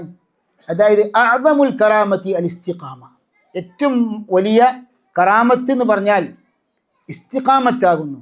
അതായത് അള്ളാഹുവിൻ്റെ ദീനിൽ ഉറച്ചു നിന്ന് ആ ഇസ്തിഖാമത്തോടു കൂടി ജീവിക്കുക എന്നതാണ് ഏറ്റവും വലിയ കറാമത്ത് എന്ന് ഷെയ്ഖുൽ ഇസ്ലാം ഇബ്നു തൈമിയ്യ റഹിമഹുല്ലാഹ് പോലുള്ള പണ്ഡിതന്മാരൊക്കെ വിശദീകരിച്ചിട്ടുണ്ട്. അൽ ഫുർഖാൻ ബൈന ഔലിയാ ഇർ റഹ്മാൻ വ ഔലിയാ ഇഷ് ശൈത്താൻ എന്ന ഗ്രന്ഥം തന്നെ ഇബ്നു തൈമിയ്യ എഴുതിയ ഈ വിഷയത്തിലാണ്. അപ്പോൾ ആ ഒരു ഗ്രന്ഥം യഥാർത്ഥത്തിൽ ശരിക്ക് പഠനത്തിന് വിധേയമാക്കേണ്ടതാണ്. നമ്മുടെ സുഹൃത്തുക്കൾ അത് ശരിക്ക് പരസ്പരം ചർച്ച ചെയ്തുകൊണ്ട് പഠനത്തിന് വിധേയമാക്കേണ്ട നല്ലൊരു കൃതിയാണ് ഷെയ്ഖുൽ ഇസ്ലാം ഇബ്നു തൈമിയ്യയുടെ അൽ ഫുർഖാൻ ബൈന ഔലിയാ ഇർ റഹ്മാൻ വ ഔലിയാ ഇഷ് ശൈത്താൻ. അപ്പോൾ ഇങ്ങനെയുള്ള ഈ ഒരു വിഷയത്തിൽ ധാരാളം ആയത്തുകളുണ്ട്. അതിൽ ഒന്നാമത്തെ പ്രത്യേകതയാണ് ഖുൽ ഇൻ കുൻതും തുഹിബ്ബൂനല്ലാഹ ഫത്തബിഊനി യുഹ്ബിബുക്കുമുല്ലാഹ്, നിങ്ങൾ അള്ളാഹുവിനെ സ്നേഹിക്കുന്നുണ്ടെങ്കിൽ നിങ്ങൾ എന്നെ പിൻപറ്റുക. യുഹ്ബിബുക്കുമുല്ലാഹ്, അള്ളാഹു നിങ്ങളെ സ്നേഹിക്കുക തന്നെ ചെയ്യും. അപ്പോൾ ഒന്നാമത്തെ വിഷയം എന്താണ്? ഔലിയാക്കളുടെ അള്ളാഹുവിൻ്റെ മിത്രങ്ങളായ മഹാന്മാരായ ഔലിയാക്കളുടെ ഒന്നാമത്തെ സവിശേഷത എന്താണ്? അതായത് അവർ അള്ളാഹുവിനെ സ്നേഹിക്കുന്നവരാണ്, നബി സല്ലല്ലാഹു അലൈഹി വസല്ലമിനെ പിൻപറ്റുന്നവരാണ്. അപ്പം അള്ളാഹുവിനെ സ്നേഹിക്കുകയും അതോടൊപ്പം തന്നെ നബിയെ പിൻപറ്റുകയും ചെയ്യുന്ന ആൾക്കാരാണ്. ഇബ്നു കസീർ റഹിമഹുല്ലാഹ് തഫ്സീറിൽ ധരിച്ചു, വഖാല അൽ ഹസൻ അൽ ബസ്രി വഗൈറു മിന സലഫ്. അൽ ഹസൻ അൽ ബസ്രി അറിയപ്പെട്ട താബിഈ പണ്ഡിതനാണ്. അദ്ദേഹവും മറ്റു സലഫിൽപ്പെട്ട പണ്ഡിതന്മാരും പറഞ്ഞു, സഅമ ഖൗമുൻ അന്നഹും യുഹിബ്ബൂനല്ലാഹ്, അതായത് ഒരു വിഭാഗം ജനത വാദിച്ചു അവർ അള്ളാഹുവിനെ സ്നേഹിക്കുന്നുണ്ട് എന്ന്. ഫബ്തലാഹുമുല്ലാഹ്, അങ്ങനെ അള്ളാഹു അവരെ പരീക്ഷിച്ച ഒരു ആയത്താണിത്. ഈ ആയത്ത് കൊണ്ട് അവരെ പരീക്ഷിച്ചു എന്ന്. അപ്പോൾ എന്താണ് അതിൻ്റെ അർത്ഥം? മനസ്സിലായോ? എന്ന് പറഞ്ഞാൽ മഹബ്ബത്തിൻ്റെ അള്ളാഹുവിനോടുള്ള സ്നേഹത്തിൻ്റെ മാനദണ്ഡം എന്താണ്? നബിയോടുള്ള ഇത്തിബാ ആണെന്ന്. അതേപോലെ തന്നെ അവരിൽ ഔലിയാക്കളുടെ മഹാന്മാരുടെ യഥാർത്ഥ ഔലിയാക്കളുടെ ഗുണവിശേഷണങ്ങളിൽ പെട്ടതാണ്. അതായത് അവർ വിശ്വാസികളോട് കരുണ കാണിക്കുന്നവരായിരിക്കും, വിശ്വാസികളോട് വിനയവും താഴ്മയും ഉള്ളവരായിരിക്കും. സത്യനിഷേധികളോട്, അള്ളാഹു ശത്രുക്കളോട് അതായത് കടുത്ത സ്വഭാവമുള്ള, കഠിനമായ, കർക്കശമായ നിലപാട് സ്വീകരിക്കുന്ന ആൾക്കാരായിരിക്കും. എന്താ അതിനുള്ള തെളിവ്? ഷെയ്ഖ് പറയുന്നു, സൂറത്തുൽ മാഇദയുള്ള ആയത്ത്. അപ്പോൾ ഈ വിഷയം ഗ്രഹിക്കുവാൻ സൂറത്തു ആലി ഇമ്രാനിലെ ആയത്തും അതേപോലെ സൂറത്തുൽ മാഇദയിലെ ആയത്തും മതിയാവുന്നതാണ്. അതിനുശേഷം വരുന്ന ആയത്തുകളൊക്കെ ഉണ്ട്. എന്താണ്? യാ അയ്യുഹല്ലദീന ആമനു മൻ യർതദ്ദ മിൻകും അൻ ദീനിഹി ഫസൗഫ യഅതി അല്ലാഹു ബിഖൗമിൻ യുഹിബ്ബുഹും വയുഹിബ്ബൂന അദില്ലത്തിൻ അലൽ മുഅ്മിനീൻ അഇസ്സത്തിൻ അലൽ കാഫിരീൻ. ഓ സത്യവിശ്വാസികളെ, മൻ യർതദ്ദ മിൻകും അൻ ദീനിഹി, നിങ്ങളിൽ വല്ലവനും ദീനിൽ നിന്ന് ഇർത്തിദാദ് ചെയ്യുകയാണെങ്കിൽ, മടങ്ങുകയാണെങ്കിൽ, ഉപേക്ഷിക്കുകയാണെങ്കിൽ, അല്ലാഹു സുബ്ഹാനഹു വതആല നിങ്ങൾക്ക് പകരമായി ഒരു ജനവിഭാഗത്തെ കൊണ്ടുവരും. അവരുടെ വിശേഷണം എന്താണ്? യുഹിബ്ബുഹും വയുഹിബ്ബൂന എന്ന് പറഞ്ഞാൽ അവരെ അള്ളാഹു സ്നേഹിക്കുകയും അവർ അള്ളാഹുവിനെ സ്നേഹിക്കുകയും ചെയ്യുന്നൊരു വിഭാഗം വരുമെന്ന്. അപ്പം എന്തായി മാറി? അവർ അള്ളാഹുവിൻ്റെ ഔലിയാക്കളാണ്. ഈ ഔലിയാക്കളുടെ പ്രത്യേകത എന്താണ്? അദില്ലത്തിൻ അലൽ മുഅ്മിനീൻ എന്ന് പറഞ്ഞാൽ വിശ്വാസികളോട് അവർ അദില്ലത്താണെന്ന് പറഞ്ഞാൽ അവർ വിനയം, താഴ്മയോട് നിൽക്കുന്നവരാണ്, വിനയം കാണിക്കുന്നവരാണ്. അഇസ്സത്തിൻ അലൽ കാഫിരീൻ, അള്ളാഹു ശത്രുക്കളായ സത്യനിഷേധികളോട് കർശനമായ നിലപാട് സ്വീകരിക്കുന്ന, കാഠിന്യമായ നിലപാട് സ്വീകരിക്കുന്നവരാണ്. യുജാഹിദൂന ഫീ സബീലില്ലാഹി, അള്ളാഹുവിൻ്റെ മാർഗത്തിൽ അവർ സമരം ചെയ്യുകയും വലാ യഖാഫൂന ലൗമത ലായിം, അതായത് യാതൊരു കുറ്റപ്പെടുത്തലും അവർ ഭയക്കാത്തവരാകുന്നു. അതേപോലെ തന്നെ ആയത്തുൻ ഫീ യൂനുസ് വഹിയ ഖൗൽ, സൂറത്ത് യൂനുസിലെ ആയത്തും എന്താണ്? അലാ ഇന്ന ഔലിയാ അല്ലാഹി ലാ ഖൗഫുൻ അലൈഹിം വലാ ഹും യഹ്സനൂൻ അല്ലദീന ആമനു വകാനു യത്തഖൂൻ. അപ്പം മൂന്നാമത്തെ വിശേഷണം എന്താണ്? അതായത് അവർക്ക് വിശ്വാസവും ഈമാനും തഖ്വയുമുള്ള വിഭാഗമാണ്. ഒന്നാമത്തെ വിശേഷണം എന്താണ്? അതായത് അള്ളാഹുവിനെ സ്നേഹിക്കുകയും നബിയോടുള്ള ഇത്തിബാഉമുള്ളവർ, ഔലിയാക്കളുടെ യഥാർത്ഥ ഗുണവിശേഷണമാണ് അവിടെ പറയുന്നത്. രണ്ടാമത്തെ എന്താണ് സവിശേഷത? വിശ്വാസികളോട് കാരുണ്യത്തോടെ, വിനയത്തോടെ നിൽക്കുകയും ഇസ്ലാമിന് ശത്രുക്കളോട്, സത്യനിഷേധികളോട് കർശനമായ നിലപാട് സ്വീകരിക്കുകയും ചെയ്യുന്നവർ. മൂന്നെന്താണ്? ഈമാനും തഖ്വയുമുള്ള വിഭാഗം, അവരാകുന്നു അള്ളാഹുവിൻ്റെ ഔലിയാക്കൾ. അലാ ഇന്ന ഔലിയാ അല്ലാഹി ലാ ഖൗഫുൻ അലൈഹിം വലാ ഹും യഹ്സനൂൻ. അറിയുക, അള്ളാഹുവിൻ്റെ ഔലിയാക്കൾ തീർച്ചയായും അവർക്ക് ഭയക്കേണ്ടതില്ല, അവർക്ക് ദുഃഖിക്കേണ്ട ആവശ്യമില്ല. അല്ലദീന ആമനൂ വകാനൂ യത്തഖൂൻ. ആരാണ് ഔലിയാക്കൾ? വിശ്വസിക്കുകയും തഖ്വ, അള്ളാഹുവിനെ സൂക്ഷിക്കുകയും ചെയ്യുന്ന വിഭാഗമാണ് അള്ളാഹുവിൻ്റെ ഔലിയാക്കൾ. ഷെയ്ഖ് പറയുന്നു, ثم صار الأمر عند أكثر من يدعي العلم وأنه من هداة الخلق وحفاظ الشرع إلى أن أولياء الله لا بد فيهم من ترك اتباع الرسل. എന്നിട്ട് ഇൽമ് നടിക്കുന്ന, വാദിക്കുന്ന അധിക പേരിലും ഈ പിഴച്ച വാദം വന്നു. എന്താണത്? അതായത് അവരാകുന്നു സൃഷ്ടികളെ സന്മാർഗത്തിലേക്ക് ക്ഷണിക്കുന്നവർ, ശരീഅത്ത് സംരക്ഷകരായ പണ്ഡിതന്മാർ തങ്ങളാകുന്നു എന്ന് വാദിക്കുന്ന അധിക പേരും ഔലിയാക്കളെ സംബന്ധിച്ച് എന്ത് പറഞ്ഞു? അതായത് പ്രവാചകന്മാരെ അവലംബിക്കാത്തവരാണ്, പ്രവാചകന്മാരുടെ മാതൃക ഉപേക്ഷിക്കുന്നവരാണ് ഔലിയാക്കൾ എന്ന് പറഞ്ഞാൽ പിഴച്ചുപോയ ഗുലാത്തു സൂഫിയുടെ വീക്ഷണം എന്താ അറിയോ? ഗുലാത്തു സൂഫിയ, അതായത് അധികം പിഴച്ചുപോയ, അതിരുകവിഞ്ഞ പിഴച്ചുപോയ സൂഫികളുടെ വിശ്വാസപ്രകാരം, അതായത് ഒരു വലിയ വിലായത്തിന് മർത്തബിലേക്ക് എത്തിപ്പെട്ടാൽ ശരീഅത്ത് തന്നെ അംഗീകരിക്കണമെന്നില്ല. പല പിഴച്ചുപോയ തരീഖത്തിൻ്റെയും ആൾക്കാർ ഇന്നും പറഞ്ഞു നടക്കുന്ന കാര്യമാണ്. അതായത് ഒരു ഷെയ്ഖ് വിലായത്തിൻ്റെ വലിയ മർത്തബിലേക്ക് എത്തിപ്പെട്ട് കഴിഞ്ഞാൽ ശരീഅത്ത് തന്നെ ഫോളോ ചെയ്യണമെന്നില്ല, ശരീഅത്തിൽ നിന്ന് പുറത്ത് കടക്കാം. ഏതുപോലെ? അതായത് ഖദിർ നബി അലൈഹിസ്സലാം മൂസ നബി അലൈഹിസ്സലാമിന് ശരീഅത്തിൽ നിന്ന് പുറത്തു പോയതുപോലെ. അപ്പോൾ ഖദിർ നബി അലൈഹിസ്സലാം വലിയ മഹാനാണല്ലോ. അപ്പോൾ ഖദിർ നബി അലൈഹിസ്സലാം മൂസ നബിയുടെ ശരീഅത്ത് അവലംബിച്ചില്ല, അതുകൊണ്ടാണ് മൂസ നബി അലൈഹിസ്സലാം അതിനെ എതിർത്തത്. ഇതാണ് പിഴച്ചുപോയ സൂഫികളുടെ വാദം. ഇതൊക്കെ നമ്മുടെ അഹ്ലുസുന്ന പണ്ഡിതന്മാർ പണ്ഡിതോചിതമായി ഗണ്ണിച്ച കാര്യമാകുന്നു. നാം വിശദീകരിക്കുന്നുണ്ട് ഇൻഷാ അല്ലാഹ്. അപ്പോൾ ഇവിടെ സഹോദരന്മാരെ, 2-3 ഗുണവിശേഷണങ്ങൾ, ഔലിയാക്കളുടെ ഗുണവിശേഷണം നാം ഖുർആനിൻ്റെ വെളിച്ചത്തിൽ വിശദീകരിച്ചു കഴിഞ്ഞു. വളരെ എളുപ്പത്തിൽ പറയാവുന്ന 3 കാര്യങ്ങൾ. ആർക്കാണെന്ന് ആവർത്തിക്കാൻ പറ്റുക? ഔലിയാക്കളുടെ, അള്ളാഹുവിൻ്റെ മിത്രങ്ങളായ മഹാന്മാരായ അള്ളാഹുവിൻ്റെ ഇഷ്ടദാസന്മാരായ ഔലിയാക്കളുടെ 3 ഗുണങ്ങൾ. അതെ, അഹ്സൻത്. അതെ അതെ അതെ, വിശ്വാസവും ഈമാനും തഖ്വയുമുള്ള വിഭാഗം. അപ്പോൾ ഇത് ശരിക്കും ഖുർആനിൽ വളരെ ഭംഗിയായിട്ട് വിശദീകരിച്ചിട്ടും അള്ളാഹുവിൻ്റെ ഔലിയാക്കൾ ആരാണെന്നൊക്കെ പറഞ്ഞുകൊണ്ട് ധാരാളം ഖുറാഫാത്തും അതേപോലെ തന്നെ പിഴച്ച സൂഫിസം വിളമ്പുന്ന എത്രയോ ആൾക്കാരുണ്ട്. നഊദു ബില്ലാഹ്. ഒരിക്കൽ ഞാൻ ഓർക്കുകയാണ്, കുട്ടിക്കാലത്ത് നമ്മുടെ മഹലിൽ വെച്ച് ഒരു മുസ്ലിയാർ പ്രസംഗിച്ചത്. മുസ്ലിയാർ പ്രസംഗിച്ചതെന്ന് വെച്ചാൽ അദ്ദേഹം പറഞ്ഞത്, അതായത് ഒരു വലിയ മർത്തബയിലേക്ക് എത്തിക്കഴിഞ്ഞാൽ പിന്നെ ശരീഅത്ത് അംഗീകരിക്കേണ്ട ആവശ്യമില്ല എന്ന് പള്ളിയുടെ മിഹ്റാബിൽ വെച്ച് സംസാരിക്കണം. അപ്പോൾ അത് ശരിക്കും ഞാനും എൻ്റെ പിതാവായ വാപ്പയും റഹിമഹുല്ല ആ ഒരു ഖുത്ബയിലുണ്ടായിരുന്നു, തറപ്രസംഗത്തിൽ. അപ്പോൾ അതിനെ ഉപ്പ ശക്തമായി എതിർത്തു. ആ എതിർത്തിൻ്റെ പേരിൽ തിരിച്ച് ആ ഒരു ഖാദി മുസ്ലിയാരും വിമർശനം പ്രകടിപ്പിച്ചിരുന്നു.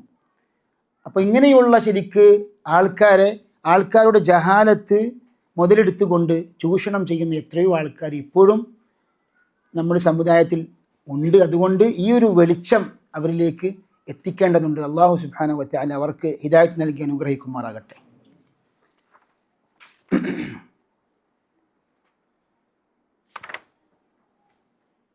സഹോദരന്മാർ, ഇവിടെ നാം പറഞ്ഞ ഒരു ശുബ്ഹത്താണ്, സൂഫികൾ ശുബ്ഹത്ത്. അതായത് ഖദർ നബി അലൈഹിസ്സലാം മൂസ നബി അലൈഹിസ്സലാമിന് ശരീഅത്ത് അംഗീകരിച്ചിട്ടില്ലല്ലോ. അപ്പോൾ അതുകൊണ്ട് ഒരു വലിയ മർത്തബയിലേക്ക് എത്തിപ്പെട്ട ഒരു വലിയ ശരീഅത്ത് തന്നെ അവലംബിക്കണമെന്നില്ല എന്ന ശുബ്ഹത്ത് പിഴച്ചുപോയ സൂഫിയുടെ പഴയ ശുബ്ഹത്താണത്. ശൈഖുൽ ഇസ്ലാം ഇബ്നു തൈമിയ്യ പോലെ പണ്ഡിതന്മാരൊക്കെ അതിനെ ഗണ്ണിച്ചിട്ടുണ്ട്. ശൈഖുൽ ഇസ്ലാം ഇബ്നു തൈമിയ്യ പറഞ്ഞ ഇബാറത്ത് അല്പം ദീർഘിച്ചാണ്. അതിന് രത്നചുരുക്കം ഇങ്ങനെയാണ്. ഒന്നാമത്തെ ഖണ്ഡനം ഷെയ്ഖ് പറഞ്ഞത്, അന്നൽ ഖദിറ ലം യഖ്റുജ് അനി ശരീഅ ബൽ അല്ലദീ ഫഅലഹു കാന ജായിസൻ ഫി ശരീഅത്തി മൂസ. അതായത് ഖദർ നബി അലൈഹിസ്സലാം ഒരിക്കലും ശരീഅത്തിൽ നിന്ന് പുറത്തു പോയിട്ടില്ല. മൂസ നബി അലൈഹിസ്സലാമിന് ശരീഅത്തിലും അത് ജായിസായിരുന്നു. അഥവാ ആ ഒരു കപ്പലിൻ്റെ വിഷയത്തിൽ, അതേപോലെ തന്നെ അവിടെ വധിച്ച ആ ഒരു പയ്യൻ്റെ വിഷയത്തിൽ ഒക്കെ ശരിക്കും മൂസ നബി അലൈഹിസ്സലാം ശരീഅത്തിനോട് യോജിച്ചതായിരുന്നു. പക്ഷേ ആ സന്ദർഭത്തിൽ മൂസ നബി അലൈഹിസ്സലാമിനെ സംബന്ധിച്ച് ഓർത്തോളം ആ ഒരു വിഷയത്തിൽ ആ ഒരു കാര്യം ഓർമ്മയില്ലായിരുന്നു. അതുകൊണ്ടാണ് ഖദർ നബി അലൈഹിസ്സലാം മറുപടി കൊടുത്തതും. ഇബ്നു തൈമിയ്യ പറയുന്നുണ്ട്, അതായത് കാന ജായിസൻ ഫി ശരീഅത്തി മൂസ വലിഹാദ ലമ്മ ബയ്യന ലഹുൽ അസ്ബാബ് അഖറഹു അലാ ദാലിക്. ഖദർ നബി അലൈഹിസ്സലാം ശേഷം വിശദീകരിച്ചു കൊടുത്തപ്പോൾ മൂസ നബി അലൈഹിസ്സലാം അത് അംഗീകരിക്കുകയും ചെയ്തു. മനസ്സിലായല്ലോ? എന്നാൽ ഒന്നാമത്തെ ഖണ്ഡനം. രണ്ടാമത്തെ ഖണ്ഡനം, ഖദർ നബി അലൈഹിസ്സലാം സംബന്ധിച്ചിടത്തോളം മൂസ നബിയുടെ ശരീഅത്തിൽ നിന്ന് പുറത്തു പോയി എന്ന് പറയാൻ പറ്റില്ല. കാരണം ഖദർ നബി അലൈഹിസ്സലാമിന് എന്തുണ്ട്? ശരീഅത്തുണ്ട്. മനസ്സിലായല്ലോ? അതായത് നമ്മെ സംബന്ധിച്ചിടത്തോളം മുഹമ്മദ് നബി സല്ലല്ലാഹു അലൈഹി വസല്ലമിൻ്റെ ശരീഅത്ത് എന്ന് പറഞ്ഞു കഴിഞ്ഞാൽ എല്ലാ ജനങ്ങൾക്കും ബാധകമാണ്. അതായത് സഹീഹായ ഹദീസ് നമുക്കറിയാമല്ലോ. അതായത് വക്കാന നബിയു യുബ്അസു ഇലാ ഖൗമിഹി ഖാസ്സ വബുഇസ്തു ഇലൻ നാസി ആമ്മ. എന്താണ്? അതായത് ഒരു പ്രവാചകൻ, മുമ്പുള്ള ഏതൊരു പ്രവാചകനും ആ പ്രവാചകൻ്റെ ജനതയിലേക്ക് മാത്രമായിട്ടാണ് നിയോഗിക്കപ്പെടുന്നത്. ഞാനാകട്ടെ എല്ലാ ജനങ്ങളിലേക്കും നിയോഗിക്കപ്പെട്ട പ്രവാചകനാണ്. അത് നബി സല്ലല്ലാഹു അലൈഹി വസല്ലം മറ്റു പ്രവാചകന്മാർക്ക് നൽകപ്പെടാത്ത 5 കാര്യങ്ങൾ എണ്ണി പറയുന്നുണ്ട്. അതായത് ഉഅ്തീതു ഖംസൻ ലം യുഅ്തഹുന്ന അഹദുൻ ഖബ്ലി. എനിക്ക് മുമ്പുള്ള ഒരു പ്രവാചകനും നൽകപ്പെടാത്ത 5 കാര്യങ്ങൾ. അതിൽ പ്രധാനപ്പെട്ട ഒരു കാര്യമാണ് എന്ത്? അതായത് പ്രവാചകൻ്റെ ശരീഅത്ത് അല്ലെങ്കിൽ റിസാലത്ത് എന്ന് പറഞ്ഞാൽ ലോക ജനങ്ങൾക്ക് എല്ലാവർക്കുമുള്ള ശരീഅത്താണ് എന്ന് പറഞ്ഞാൽ ആ നുബൂവത്ത്, പ്രവാചകത്വം എന്ന് ഏതെങ്കിലും ഒരു ജനത വിഭാഗത്തിന് മാത്രം ബാധകമായ ഒരു പ്രവാചകത്വമല്ല. അപ്പോൾ അതുകൊണ്ട് തന്നെ ഇവിടെ ഷെയ്ഖുൽ ഇസ്ലാം പറയുന്നത് അന്നൽ ഖദിറ ലം യകുൻ മിൻ ഉമ്മത്തി മൂസ. അതായത് ഈ ഒരു സംഭവം കൊണ്ട് തെളിവാക്കാൻ പറ്റില്ല സൂഫികൾക്ക്. കാരണം ഖദിർ നബി അലൈഹിസ്സലാം മൂസ നബി അലൈഹിസ്സലാമിൻ്റെ ജനതയിൽപ്പെട്ട ആളായിരുന്നില്ല. വലാ കാന യജിബു അലൈഹി മുതാബഅതു. ഇനി ഖദിർ നബി അലൈഹിസ്സലാം മൂസ നബിയുടെ ശരീഅത്തിൽ നിന്ന് പോയി എന്ന് പറഞ്ഞാൽ തന്നെ ഖദിർ നബി അലൈഹിസ്സലാം സംബന്ധിച്ചിടത്തോളം മൂസ നബിയുടെ ശരീഅത്ത് അവലംബിക്കാൻ നിർബന്ധമല്ല. കാരണം ഖദിർ നബിക്ക് വേറെ ശരീഅത്തുണ്ട്.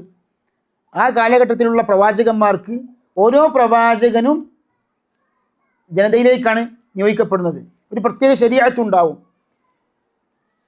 അപ്പോൾ ഇത് ശരിക്ക് പ്രമാണത്തെ വലിച്ച് ഷെയ്ഖുൽ ഇസ്ലാം ഇബ്നു തൈമിയ്യ സൂഫികളുടെ ഈ വാദത്തെ ഗണ്ണിച്ചിട്ടുണ്ട്. അപ്പോൾ അതുകൊണ്ട് തന്നെ യഥാർത്ഥത്തിൽ സഹോദരന്മാരെ, ഇവിടെ സൂഫികൾ യഥാർത്ഥത്തിൽ ഇങ്ങനെയുള്ള ശരിക്ക് പിഴച്ച വാദങ്ങൾ കൊണ്ടുവരികയും മാത്രമല്ല ഇസ്ലാം പഠിപ്പിച്ചു കൊടുക്കുന്ന ജിഹാദ് പോലെയുള്ള കാര്യങ്ങൾക്കൊക്കെ എതിരെ സൂഫികൾ യഥാർത്ഥത്തിൽ തെറ്റായ ധാരണകൾ മുസ്ലിങ്ങൾക്കിടയിൽ പ്രചരിപ്പിക്കുകയും ചെയ്തിട്ടുണ്ട്. നോക്കൂ, നിങ്ങളിവിടെ ഷെയ്ഖ് പറയുന്നത് എന്താണ്? ثم صار الأمر عند أكثر من يدعي العلم وأنه من هداة الخلق وحفاظ الشرع إلى أن أولياء الله لا بد فيه من ترك اتباع الرسل. എന്നർത്ഥം പ്രവാചകന്മാരുടെ ഇത്തിബാഅ് ഉപേക്ഷിക്കേണ്ടതാണ് ആര്? ഔലിയാക്കൾ എന്ന വാദം, പിഴച്ച വാദം. അതിനൊരു ഉദാഹരണം പറഞ്ഞല്ലോ. അതിന് ഉദാഹരണമാണ് പിന്നെ ഖദിർ നബി അലൈഹിസ്സലാം മൂസ നബിയുടെ ശരീഅത്തിൽ നിന്ന് പുറത്തു പോയി എന്ന വാദം ഉയർത്തിപ്പിടിച്ചുകൊണ്ട് സൂഫികൾ, പിഴച്ച സൂഫികൾ കൊണ്ടുവന്ന ഈ ഒരു വാദം. വമൻ തബിഅഹും ഫലൈസ മിൻഹും വലാ ബുദ്ദ മിൻ തർക്കിൽ ജിഹാദ്. ചില നുസ്ഖകളിൽ ഷെയ്ഖ് സാലിഹുൽ ഫൗസാൻ്റെ നുസ്ഖയിൽ ഉദാഹരണത്തിൽ നിങ്ങൾ കാണാൻ പറ്റില്ല, പക്ഷേ ഇവിടെ ഷെയ്ഖിൻ്റെ അവലംബനീയമായ നുസ്ഖയിൽ ഉള്ള ഒരു ഭാഗമാണിത്. അതായത് വലാ ബുദ്ദ മിൻ തർക്കിൽ ജിഹാദി ഫമൻ ജാഹദ ഫലൈസ മിൻഹും. അതായത് പിഴച്ച സൂഫികൾ പറഞ്ഞെന്താണ്? അതായത് അള്ളാഹുവിൻ്റെ മഹാന്മാർ, ഇഷ്ടദാസന്മാർ അള്ളാഹുവിൻ്റെ മാർഗത്തിലുള്ള സമരം ഉപേക്ഷിക്കണമെന്ന്. അങ്ങനെ വല്ലവനും ജിഹാദ് ചെയ്തു കഴിഞ്ഞാൽ അവരിൽപ്പെട്ടവനല്ല. വലാ ബുദ്ദ മിൻ തർക്കിൽ ഈമാനി വത്തഖ്വ ഫമൻ തഅഹദ ബിൽ ഈമാനി വത്തഖ്വ ഫലൈസ മിൻഹും യാ റബ്ബന നസ്അലുക്കൽ അഫ്വ വൽ ആഫിയ ഇന്നക സമീഉദ് ദുആ എന്ന പ്രാർത്ഥന കൊണ്ട് ഷെയ്ഖ് ഈ ഒരു അസ്ല്, അഞ്ചാമത്തെ അസ്ല് അവസാനിപ്പിക്കുകയാണ്. അതായത് യഥാർത്ഥത്തിൽ പല പിഴച്ചുപോയ അതിര് കവിഞ്ഞ സൂഫികൾ ജിഹാദിൻ്റെ വിഷയത്തിൽ യഥാർത്ഥത്തിൽ തെറ്റായ നിലപാടാണ് സ്വീകരിച്ചു കൊള്ളുന്നത്. അതിനൊരു ഉദാഹരണമാണ് നമ്മുടെ നാട്ടിലുള്ള, ഇന്ത്യ രാജ്യത്തുള്ള ബ്രെയിൽവികൾ. അതായത് ബ്രിട്ടീഷ് അധിനിവേശം സംബന്ധിച്ച് അവർ അതിന് എതിരായി പ്രവർത്തിക്കാൻ പാടില്ല, ജിഹാദ് ചെയ്യാൻ പാടില്ല എന്നൊക്കെ പറഞ്ഞുകൊണ്ട് രംഗത്ത് വന്നു. മാത്രമല്ല അതിനെതിരെ പറഞ്ഞ ദയൂബന്ദികളടക്കം അവർ കാഫിറാക്കി. അതായത് അഹ്മദ് റിദ അൽ ബ്രെയിൽവി എന്ന എന്ന ആളാണ് ബ്രെയിൽവികളുടെ നേതാവ്. അദ്ദേഹത്തിൻ്റെ ഒരു ഗ്രന്ഥമുണ്ട് ഹുസാമുൽ ഹറമൈൻ. അതിലൊക്കെ ശരിക്കും ദയൂബന്ദികളെ പോലും കുഫാറുകളായി, മുർത്തദ്ദീങ്ങളായി ചിത്രീകരിച്ചു. എന്താ അതിൻ്റെ കാരണം? അതിൻ്റെ ഒരു കാരണമാണ് ഈ ജിഹാദിൻ്റെ വിഷയം. അപ്പോൾ ഷെയ്ഖ് ഇവിടെ പറഞ്ഞത് എത്രമാത്രം സത്യമാണെന്ന് നമുക്ക് ശരിക്ക് അതിനുള്ള വ്യക്തമായ തെളിവുകൾ നമ്മുടെ കൺമുമ്പിലുണ്ട്. അഞ്ചാമത്തെ അസ്ല് എന്താകുന്നു? ആറാമത്തെ അസ്ല്, അതായത് ഷെയ്ത്താന് സ്ഥാപിച്ചു കൊടുത്ത, ഈ പിഴച്ച കക്ഷികൾക്ക് സ്ഥാപിച്ചു കൊടുത്ത ഒരു ശുബ്ഹത്താകുന്നു. അൽ അസ്ലു സാദിസ് റദ്ദു ശുബ്ഹത്തിലത്തി വദഅഹ ശൈത്താനു ഫീ തർക്കിൽ ഖുർആനി വസ്സുന്ന വത്തിബാഇ الآراء والأهواء المتفرقة المختلفة وهي أن القرآن والسنة لا يعرفهما إلا المجتهد المطلق. അതായത് ഖുർആനും സുന്നത്തും ഉപേക്ഷിക്കുവാൻ വേണ്ടി ഷെയ്ത്താന് പല ആൾക്കാർക്കും പഠിപ്പിച്ചു കൊടുത്ത ഒരു ശുബ്ഹത്ത്. എന്താണ് ശുബ്ഹത്ത്? അതായത് ഖുർആനും സുന്നത്തും പണ്ഡിതന്മാർക്ക് മാത്രമേ മനസ്സിലാക്കാൻ പറ്റൂ. അത് ഏത് പണ്ഡിതന്മാർ? വലിയ വലിയ മുജ്തഹിദീങ്ങളായ പണ്ഡിതന്മാർക്ക് മാത്രമേ ഖുർആനും സുന്നത്തും ഗ്രഹിക്കാൻ സാധിക്കുകയുള്ളൂ. അതുകൊണ്ട് സാധാരണക്കാരെ സംബന്ധിച്ചിടത്തോളം പ്രമാണങ്ങളിലേക്ക് പോകണ്ട, അവർ തഖ്ലീദിൽ കഴിഞ്ഞാൽ മതി എന്ന വാദവും പറഞ്ഞ് ശരിക്ക് അന്ധമായ തഖ്ലീദ് പ്രേരിപ്പിക്കുന്ന ഒരു അവസ്ഥ. അതിന് ശുബ്ഹത്ത് എന്താണ്? പണ്ഡിതന്മാർക്ക് മാത്രമേ ഖുർആനും സുന്നത്തും മനസ്സിലാക്കാൻ പറ്റൂ. അത് ഏത് പണ്ഡിതന്മാർ? മുജ്തഹിദീങ്ങളായ പണ്ഡിതന്മാർ. അൽ മുജ്തഹിദുൽ മുത്ലഖ് എന്ന് പറഞ്ഞാൽ അതായത് മുത്ലഖായ മുജ്തഹിദ്. ഈ മുജ്തഹിദീങ്ങൾക്ക് പല കാറ്റഗറിയുമുണ്ട് ഉസൂൽ ഫിഖിൽ. അതിലൊന്നാണ്, അതായത് ഒരു മദ്ഹബിൽ ഒതുങ്ങിക്കൊണ്ടുള്ള മുജ്തഹിദ്, അത് മദ്ഹബിലുള്ള മുജ്തഹിദാണ്. എന്നാൽ ഒരു മദ്ഹബുമായി ബന്ധപ്പെടാതെ നിരുപാധികം ഇജ്തിഹാദിന് കെൽപ്പുള്ള, അവകാശമുള്ള, അതിന് ഷർത്തുകളൊക്കെ ഒത്തുചേർന്ന മുജ്തഹിദ് എന്ത് പറയും? അൽ മുജ്തഹിദുൽ മുത്ലഖ്. ഇതിൽ എന്താ വിഷയം എന്ന് വെച്ചാൽ, അതായത് ഇപ്പം ഷെയ്ഖ് ഹുസൈൻ ഇബ്നു തൈമിയ്യയെ എതിർക്കുന്ന എതിരാളികൾ പോലും ഇബ്നു തൈമിയ്യ മുജ്തഹിദാണെന്ന് പറഞ്ഞിട്ടുണ്ട്. ഇപ്പോൾ ഷാഫിഈ മദ്ഹബിലെ ഇബ്നു തൈമിയ്യയുടെ കാലഘട്ടത്തിലുള്ള വലിയ ഷെയ്ഖു ഷാഫിഈയത്തി ഫി അസ്രിഹി ആയിരുന്നു കമാലുദ്ദീൻ സംലക്കാനി. കമാലുദ്ദീൻ സംലക്കാനി പറയാണ്, വജ്തമഅത് ഫീഹി ശുറൂത്തുൽ ഇജ്തിഹാദ്, അതായത് ഇജ്തിഹാദിന്റെ ഷർത്തുകളൊക്കെ ഇബ്നു തൈമിയ്യയിൽ ഒത്തുചേർന്നിട്ടുണ്ട്. ഇതാരും ഷാഫിഈ ഫുഖഹാക്കളെ പറയുന്നത്. അപ്പം അതുകൊണ്ട് തന്നെ ഇബ്നു തൈമിയ്യ അങ്ങനെ തള്ളാൻ ഇവർക്ക് യഥാർത്ഥത്തിൽ സാധിക്കുകയില്ല എന്നാണ് നമുക്ക് ചരിത്രം പരിശോധിച്ച് കഴിഞ്ഞാൽ മനസ്സിലാക്കാൻ സാധിക്കുന്നത്. അപ്പോൾ മുജ്തഹിദായ ആൾക്കാർക്ക് മാത്രമേ കിതാബും സുന്നത്തും മനസ്സിലാക്കാൻ സാധിക്കുകയുള്ളൂ. വൽ മുജ്തഹിദു ഹുവൽ മൗസൂഫു ബികദ വകദ ഔസാഫൻ ലഅല്ലഹ ലാ തുജദു താമതൻ ഫി അബീ ബക്ർ വഉമർ. അതായത് വിഘടകക്ഷികൾ പിഴച്ചുപോയ ആൾക്കാരൊക്കെ വാദിക്കുന്ന മുജ്തഹിദിന് പല ഷർത്തുകളും പ്രമുഖരായ സഹാബികളിൽ പോലും ഒത്തുചേർന്നിട്ടുണ്ടാകില്ല. യഥാർത്ഥത്തിൽ ഇജ്തിഹാദിൻ്റെ ഷർത്തുകൾ എന്ന് പറഞ്ഞാൽ ഇത്ര ശരിക്ക് കോംപ്ലിക്കേറ്റഡ് ആയ, ഇത്ര ആകെ പ്രയാസപ്പെടുത്തുന്ന ഷർത്തുകളൊന്നുമല്ല.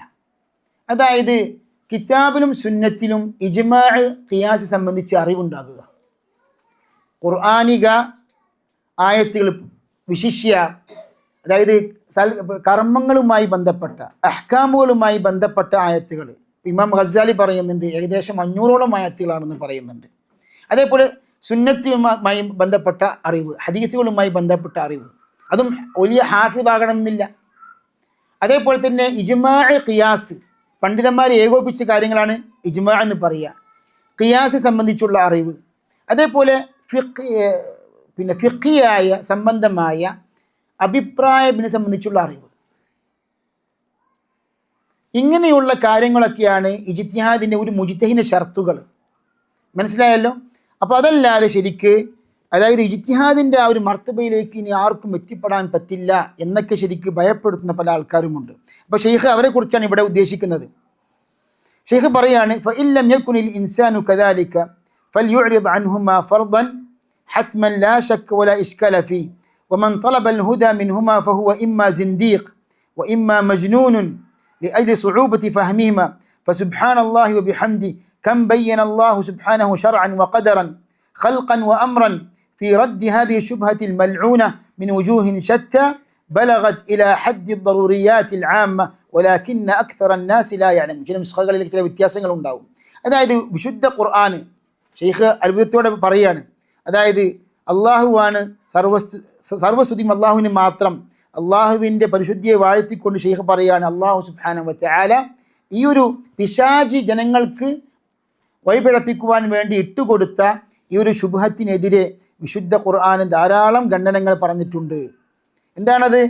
അതായത് അള്ളാഹു സുബ്ഹാനഹു വ തആല സത്യനിഷേധികളെ കുറിച്ച് പറയാണ്, അവർക്ക് ഹക്ക് മനസ്സിലാക്കാൻ ഒരിക്കലും സാധിക്കുകയില്ല, അവർക്ക് ഹിദായത്തിലേക്ക് എത്തിപ്പെടാൻ സാധിക്കുകയില്ല. എന്താണ്? ലഖദ് ഹഖൽ ഖൗലു അലാ അക്സരിഹിം ഫഹും ലാ യുഅ്മിനൂൻ ഇന്നാ ജഅൽനാ ഫീ അഅനാഖിഹിം അഗ്ലാലൻ ഫഹിയ ഇലൽ അദ്ഖാനി ഫഹും മുഖ്മഹൂൻ എന്ന് പറഞ്ഞാൽ, അള്ളാഹു സുബ്ഹാനഹു വ തആല ഹിദായത്ത് കൊടുത്താൽ മാത്രമേ ഹിദായത്തിന് വെളിച്ചം അനുഭവിക്കാൻ സാധിക്കുകയുള്ളൂ. എന്നാൽ സത്യനിഷേധികളായ ബഹുദൈവാരാധകർക്ക് അള്ളാഹു സുബ്ഹാനഹു വ തആല ഹക്ക് കാണുവാനും അനുഭവിക്കാനും സാധിക്കാത്ത വിധത്തിൽ അവരെ ബന്ധിതരാക്കിയിട്ടുണ്ട്. ഇന്നാ ജഅൽനാ ഫീ അഅനാഖിഹിം അഗ്ലാലൻ എന്ന അർത്ഥം, അവരുടെ കഴുത്തുകളിൽ അള്ളാഹു സുബ്ഹാനഹു വ തആല ചങ്ങലകൾ സ്ഥാപിച്ചിട്ടുണ്ട്. ഫഹിയ ഇലൽ അദ്ഖാനി ഫഹും മുഖ്മഹൂൻ, അതായത് അവരുടെ കൈകളൊക്കെ അവിടെ, അതായത് താടിയെല്ലുകളിലേക്ക് പോയിട്ടുണ്ട്. ഫഹും മുഖ്മഹൂൻ, അതായത് തല കുത്തനെയാണ് അവരുടെ അവസ്ഥ എന്ന് പറഞ്ഞാൽ ഇബ്നു കസീറൊക്കെ പറയുന്നു, എല്ലാ ഖൈറിൽ നിന്നും ബന്ധിക്കപ്പെട്ടവരാണ് അവർക്ക് ഖൈർ കാണാനും വീക്ഷിക്കുവാനും ഗ്രഹിക്കുവാനും അവർക്ക് സാധിക്കുകയെന്ന് മാത്രമല്ല, വജഅൽനാ മിൻ ബൈനി ഐദീഹിം സദ്ദൻ വമിൻ ഖൽഫിഹിം സദ്ദൻ ഫഅഗ്ശൈനാഹും ഫഹും ലാ യുബ്സിറൂൻ എന്ന് പറഞ്ഞാൽ അവരുടെ മുന്നിലും പിന്നിലുമൊക്കെ അല്ലാഹു സുബ്ഹാനഹു വ തആല തടസ്സമുണ്ടാക്കി, മറയുണ്ടാക്കി. ഫഅഗ്ശൈനാഹും, അവരെ അള്ളാഹു മൂടിക്കളഞ്ഞു. ഫഹും ലാ യുബ്സിറൂൻ, അവർക്കൊന്നും കാണാൻ സാധിക്കുകയില്ല എന്ന് പറഞ്ഞാൽ എന്താണ്? ഇബ്നു കസീർ പറയുന്നു, ലാ യൻതഫിഊന ബിഖൈരിൻ വലാ യഹ്തദൂന ഇലൈഹി, ഒരു ഖൈർ കൊണ്ടും അവർക്ക് ഉപകരിക്കില്ല, ആ ഖൈറിലേക്ക് അവർക്ക് എത്തിപ്പെടാനും സാധിക്കുകയില്ല. വസവാഉൻ അലൈഹിം അഅൻദർതഹും അം ലം തുൻദിർഹും ലാ യുഅ്മിനൂൻ. ഇവിടെ ഷെയ്ഖ് ഉദ്ദേശിക്കുന്ന ആയത്തിലേക്ക് നാം വരികയാണ്. അതായത് അവർക്ക് താങ്കൾ എത്ര കണ്ട് മുന്നറിയിപ്പ് നൽകിയാലും മുന്നറിയിപ്പ് നൽകിയില്ലെങ്കിലും അവർ വിശ്വസിക്കുകയില്ല. ലാ യുഅ്മിനൂൻ. ഇന്നമാ തുൻദിറു മൻ ഇത്തബഅ അദ്ദിക്ര വഖശിയ അർറഹ്മാന ബിൽ ഗൈബ്. താങ്കൾ മുന്നറിയിപ്പ് നൽകേണ്ടത്, മുന്നറിയിപ്പ് കൊണ്ട് ഉപകരിക്കുന്ന ആർക്കാണ്? മൻ ഇത്തബഅ അദ്ദിക്ര, അതായത് ദിക്ർ, വഹയായ ബോധനം ആരാണ് പിൻപറ്റുന്നത്? വഖശിയ അർറഹ്മാന ബിൽ ഗൈബ്, ഗൈബിയായ അവസ്ഥയിൽ, മറഞ്ഞ അവസ്ഥയിൽ അള്ളാഹുവിനെ ഭയക്കും ചെയ്യുന്നത് ആരാണോ? ഫബശ്ശിർ ബിമഗ്ഫിറ വഅജ്രിൻ കരീം, അവർക്ക് പാപമോചനം കൊണ്ടും മഹത്തായ പ്രതിഫലം കൊണ്ടും സന്തോഷ വാർത്ത അറിയിച്ചു കൊള്ളുക. അപ്പോൾ ഇതാണ് ശരിക്കും ഷെയ്ഖ് ഇവിടെ ഉദ്ദേശിക്കുന്ന ഈ ഒരു തെളിവ് എന്ന് പറഞ്ഞാൽ, ദിക്റിനെ പിൻപറ്റണമെങ്കിൽ എന്ത് വേണം? ദിക്ർ സംബന്ധിച്ചുള്ള അറിവ് വേണം. ശുദ്ധ ഖുർആനിൽ ദിക്ർ എന്ന് പറഞ്ഞു കഴിഞ്ഞാൽ കേവലം ഖുർആൻ മാത്രമല്ല, സുന്നത്ത് മുതൽ ഉൾപ്പെട്ടു. അതായത് ഇന്നാ നഹ്നു നസ്സൽന ദിക്ര വഇന്ന ലഹു ലഹാഫിദൂൻ, മഹത്തുക്കളായ പണ്ഡിതന്മാർ വിവരിക്കുന്നുണ്ട്. അതായത് ദിക്ർ നാം അവതരിപ്പിച്ചു, ദിക്ർ നാം സംരക്ഷിച്ചു എന്ന് പറയുമ്പോൾ ഖുർആൻ മാത്രമല്ല, ഖുർആനും സുന്നത്തും അതിൽ ഉൾപ്പെട്ടിട്ടുണ്ട് എന്ന് ശരിക്കും മഹത്തുക്കളായ പണ്ഡിതന്മാർ, ഇബ്നുൽ ഖയ്യിം പോലെ പണ്ഡിതന്മാരൊക്കെ വിശദീകരിക്കുന്നുണ്ട്, ഇബ്നു ഹസ്മൊക്കെ വിശദീകരിക്കുന്നുണ്ട്. അപ്പോൾ അതിലേക്ക് ഇപ്പോൾ ഞാൻ പോകുന്നില്ല. ഇവിടെ പറഞ്ഞു വരുന്നത്, ഈ ദിക്റിനെ പിൻപറ്റുക എന്ന് പറയുമ്പോൾ അത് ഏതിൻ്റെ അടിസ്ഥാനത്തിലാണ്? ആ ദിക്ർ പഠിച്ചതിൻ്റെ അടിസ്ഥാനത്തിലാണല്ലോ. അപ്പോൾ അതുകൊണ്ട് തന്നെ ദിക്ർ, ഖുർആനും സുന്നത്തിനുള്ള അറിവെന്ന് പറഞ്ഞാൽ സാധാരണക്കാർക്കും അത് സാധിക്കുന്ന ഒരു കാര്യമാണ്.